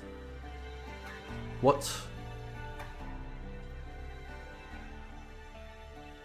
Well, we're quite strong now, so let's grab our weapon. You're about to strike when your assailant shouts, "I am Ronan, my lord, I mean you no harm. So why did you grab me and shove me into the darkness? Why did you have to do that?" You manage to divert your blow at the last moment and your weapon smashes the back of a wooden chair. The beads of sweat that have broken out on the sailor's face appear to confirm that he speaks the truth. Lower your weapon and return to 160. Oh dear. Forgive me, my lord, I did not mean to startle you. The man seems nervous and the open hand that is extended towards you is shaking quite visibly. With some caution, you accept the gesture of friendship and sit with the man at a tavern table. The place is deserted save for a couple of mice gnawing at a large chunk of cheese. Captain Kalman has instructed me to take you to the Green Scepter, but only if I am sure that you are the Kai Lord they call Lone Wolf. Can you prove your identity? You decide you must show your mastery of one of your Kai disciplines.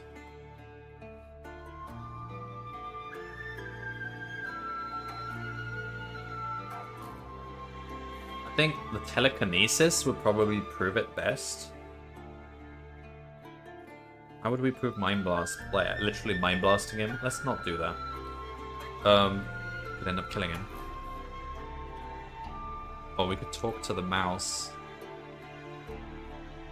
I think Mind Over Matter makes the most sense if we wanted to prove that we have something that's unique to the Kai. Let's go with Mind Over Matter. Oh, we don't have animal kinship anyway. Pointing at a jug of ale on the bar, you tell the sailor to watch very closely. Closing your eyes, you concentrate on the jug until you can picture it in your mind's eye. As you will the jug to rise in the air, you hear the sailor gasp in amazement. "You are indeed a Kai Lord," says the sailor, but the astonishment on his face quickly changes to an unpleasant sneer. "Or should I say you were?"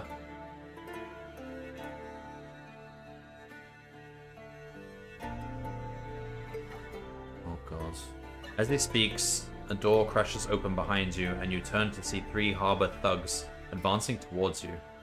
Each is armed with a scimitar, and you have no choice but to fight all 3 as one enemy. Seriously? After 2 rounds you can evade. I think I'll win this battle though. We've got combat ratio 6. Alright, let's go.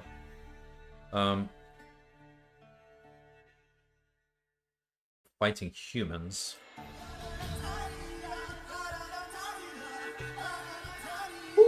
12 damage on the first hit. Killed them in 2 hits, didn't even get a scratch.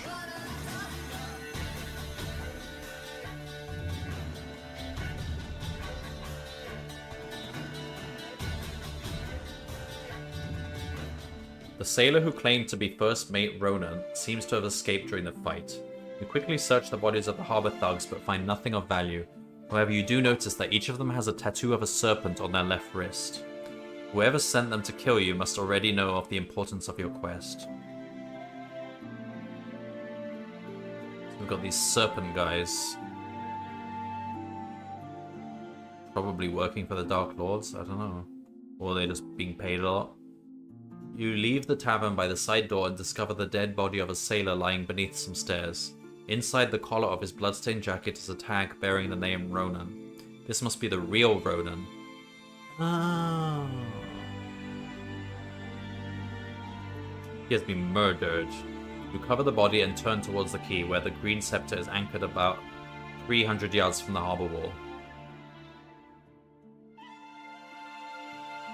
You wish to hunt down the imposter who pretends to be Ronan. We probably should. Like, this will... We have the time to do it. Let's do that.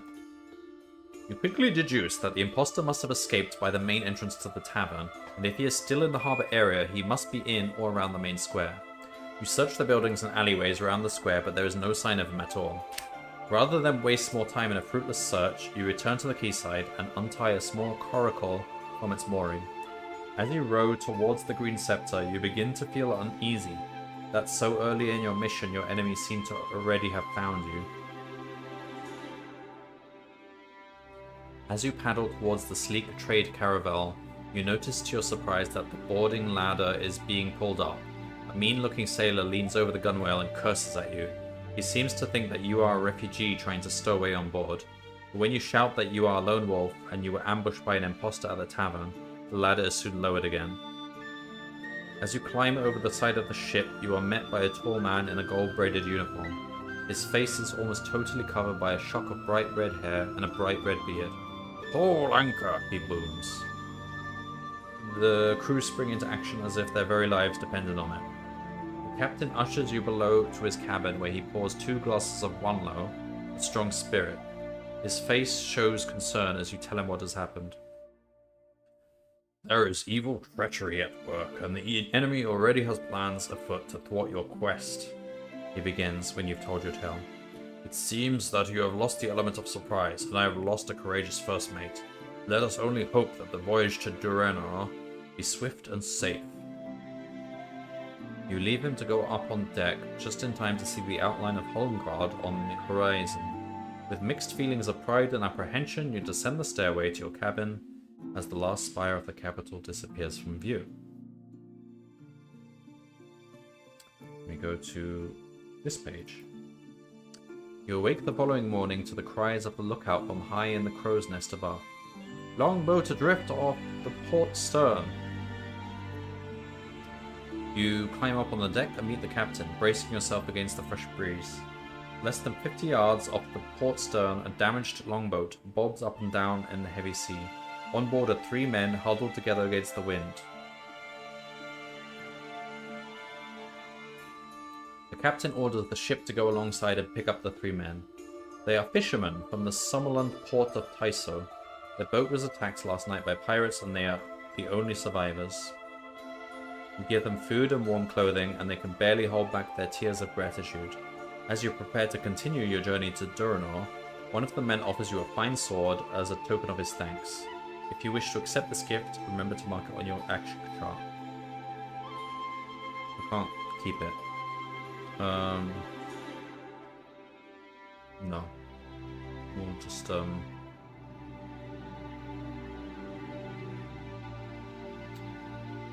keep the axe and the mace. After 3 uneventful days at sea, you find shipboard life rather dreary.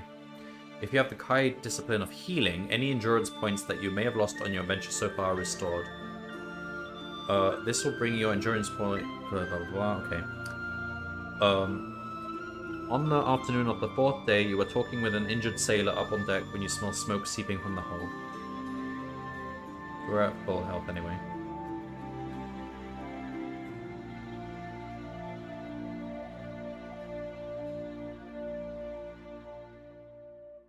You smell smoke seeping from the hold. Would you shout fire? Yeah, shout fire.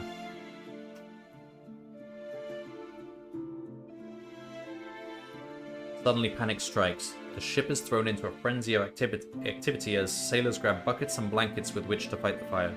Flames are roaring through the hatch cover, and it takes over an hour to contain the blaze. The damage to the ship is great. The entire store of food and fresh water has been destroyed.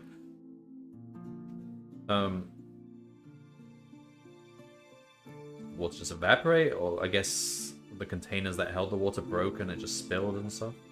And the midsection of the ship badly weakened. The captain appears from out of the smoking hold and approaches you, his face black with soot. He's carrying something in a bundle under his arm. "We must talk in private, my lord," he says quietly. Without replying, you turn and follow him to his cabin. After taking care to close his door, the captain opens the mysterious bundle and tips the contents onto his cabin table. A large charred earthenware jug and several blackened rags drop in a heap. They give off a strange oily smell. "This was no accidental fire," he says solemnly. "This was an act of sabotage. Forward hold is a food store, yet I find this oil jug and these soaked rags upon the floor. Someone on this ship is prepared to risk his life to stop us reaching Duranor."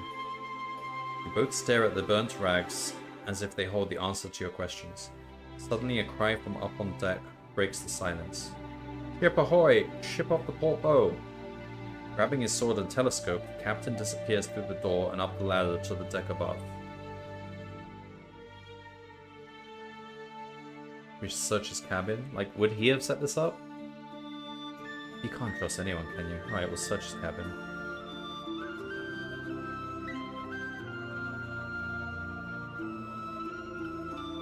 Keeping one eye on the door, you quickly search the drawers of an ornate chart table.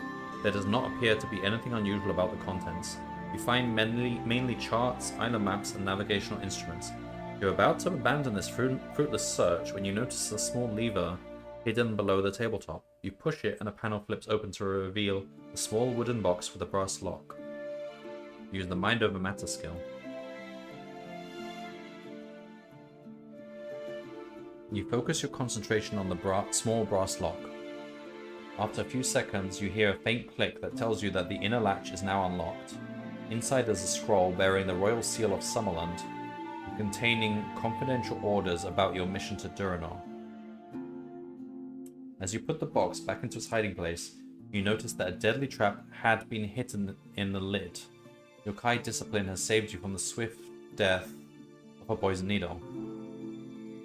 Closing the drawers, you quickly check that nothing looks as though it has been disturbed before just joining the captain on deck. So, like, okay, nothing suspicious about this. Those are his orders. We almost killed ourselves over nothing.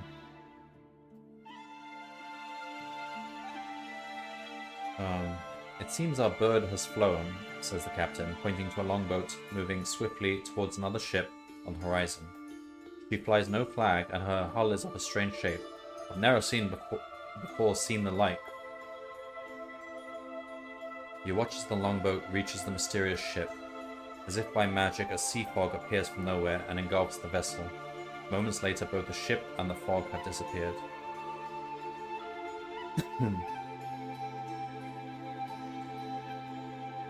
There's a lot of random rolls here for choosing the branches.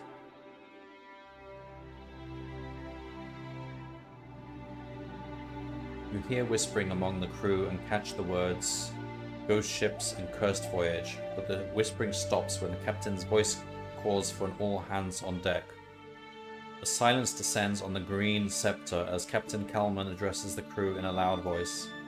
"Men, we are 3 days' sail from Port Bax, but with a strong wind and a stout heart we'll drop anchor and feast therein too. Fires claimed many of our provisions, and rations are hereby cut to 1 meal a day. Guard shall be placed upon the freshwater cask, but we are strong, we shall endure. Any man found thieving will receive 100 lashes, that is all." Crew seem unhappy at the captain's decision, but none of them dares to challenge his authority. Well, what would they rather he do? Like, of course you ration. Later that afternoon, you are invited by both the crew and by the captain to take your evening meal with them.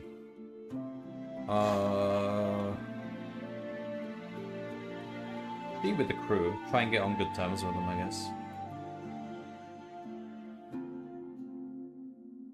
The crew's quarters are cramped and stifling.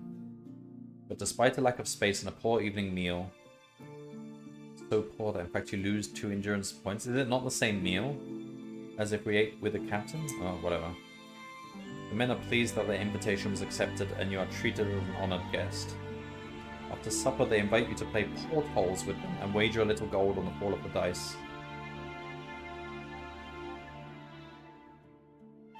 We've got max gold. There's no point.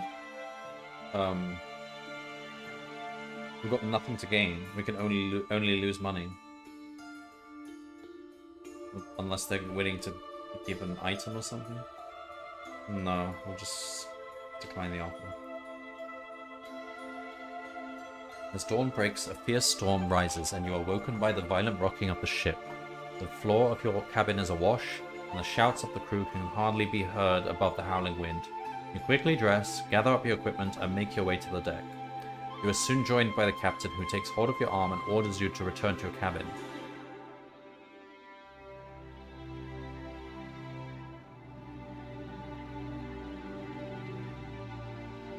Suddenly, as you start to go down, there is a thunderous crack as high in the rigging part of the mast snaps. You look up to see a shattered pole falling towards you.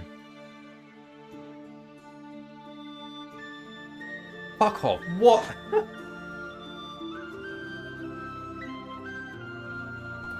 You just insta-death, just like that. And you had no choice in it. You had to roll the dice to decide what happened. You are mesmerized by the falling mast and feel totally powerless to escape. As you're crushed beneath the enormous weight of splintering timber, the last thing you remember are the horrified faces of Captain Kelman and his crew staring down at you. Your life and your mission come to a tragic end here. The mast just falls on us? Oh my god.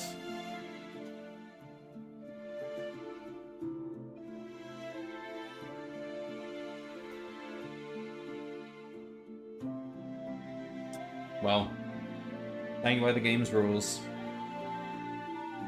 So, we start book 2.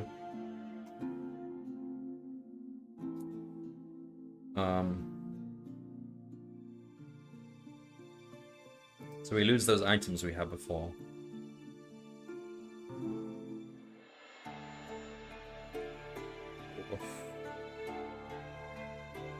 I wonder how many different branches there were, like, on that journey, because we rolled a lot of dice on the ship and stuff. Okay. Alright, starting again. Oh, this time we have to roll for skills, so... 13. Not good. Below average. Endurance is alright.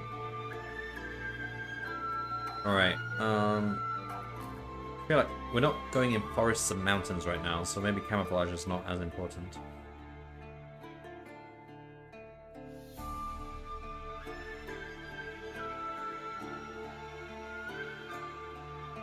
Are we keeping the skills from before?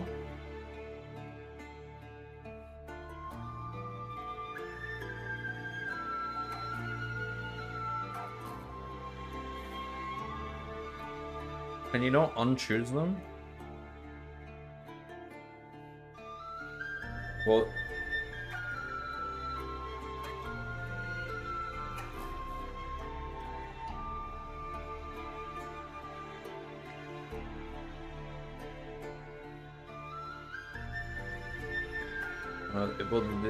this thing doesn't let you unchoose them, but we could just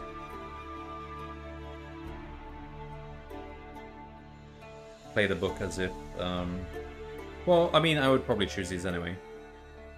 I probably wouldn't choose camouflage. 6th Sense, yeah, always choose that. Healing, weapon skill.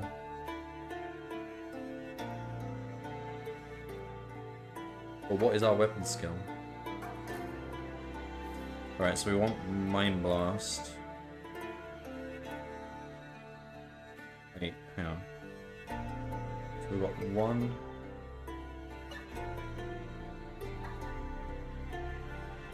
We've got... Wait, is this... correct? Alright, so we've got Camouflage, Sixth Sense, Healing, Weapon Skill, Mind Over Matter, so we're choosing Mind Blast. Please select 6 disciplines before continuing. I think this is bugged.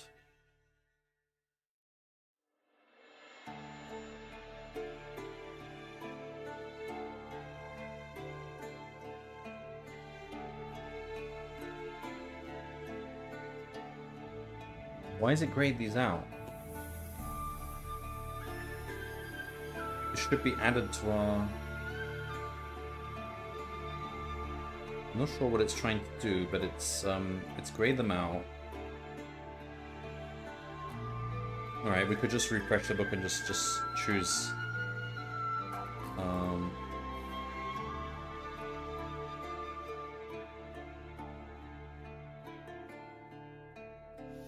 choose to just start fire for water like that. Alright, do that. Alright. So 8 combat skill, 6 endurance points. Nice. We are really good in combat. What should we pick? Sixth Sense, Healing, Weapons.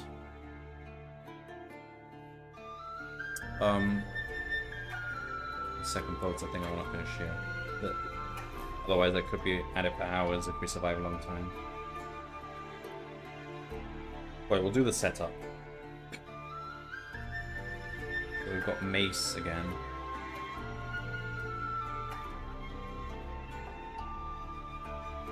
Go Mind Blast.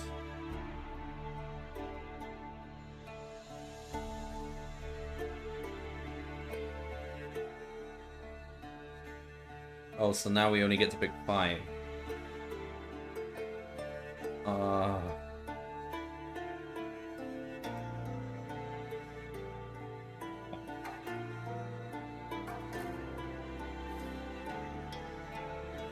Sixth Sense, Healing, Weapon Skill, Mind Blast, and one more.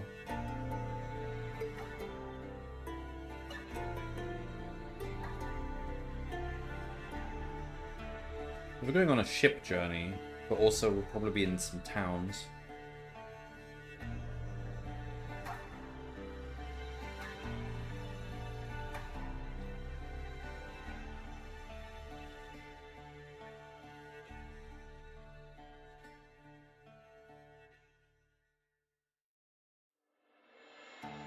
We'll go with the Animal King ship, I like that one.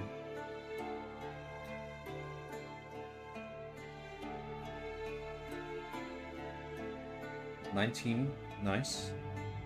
And then we'll take, so we have weapon skill Mace. So we'll take the Mace. And the shield. The shield's really good. Let's take the shield.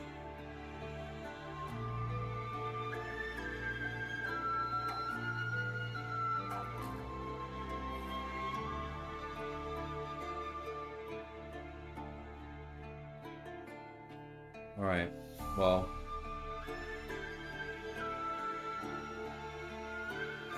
I'll go. Let's check.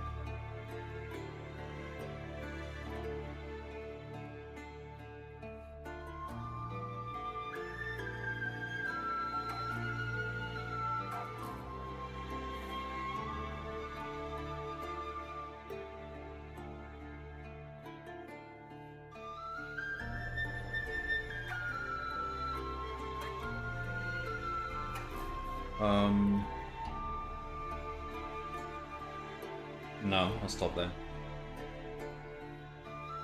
We can save it, can't we? Save game. Oh, you save it as a JSON, okay.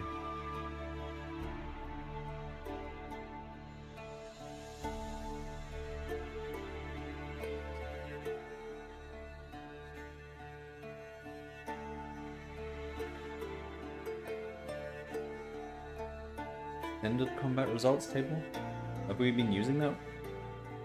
Yes, we'll try it. same map as before. So we're going from the home guard by sea to... I don't remember where we were going.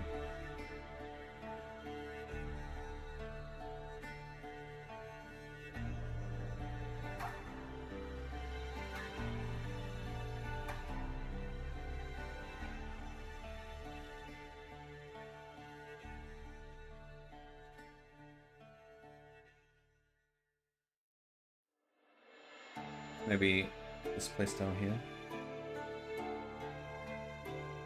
Oh no, we're going here, aren't we? I think this is where the sword is. Summerford.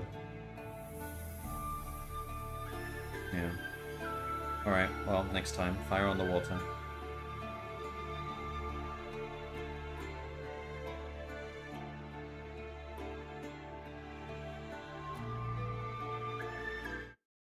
Pretty fun.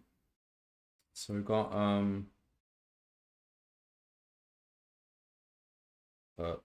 save again. I just want to have a look at... There's 29 books to do.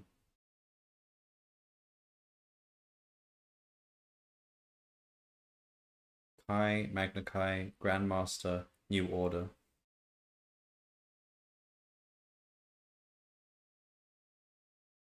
I don't know how long this is going to take. Probably a long time, because restarting every time you die can cost a lot of time. Pretty fun though. So I'll keep going with this in the future. They also have some other series, but I don't think they have a web app for them. But they do have the browser version, which is still very usable, and it's still works fine. So I could try them at some point. One of them is kind of like a Mad Max kind of thing, where you're in cars in a wasteland.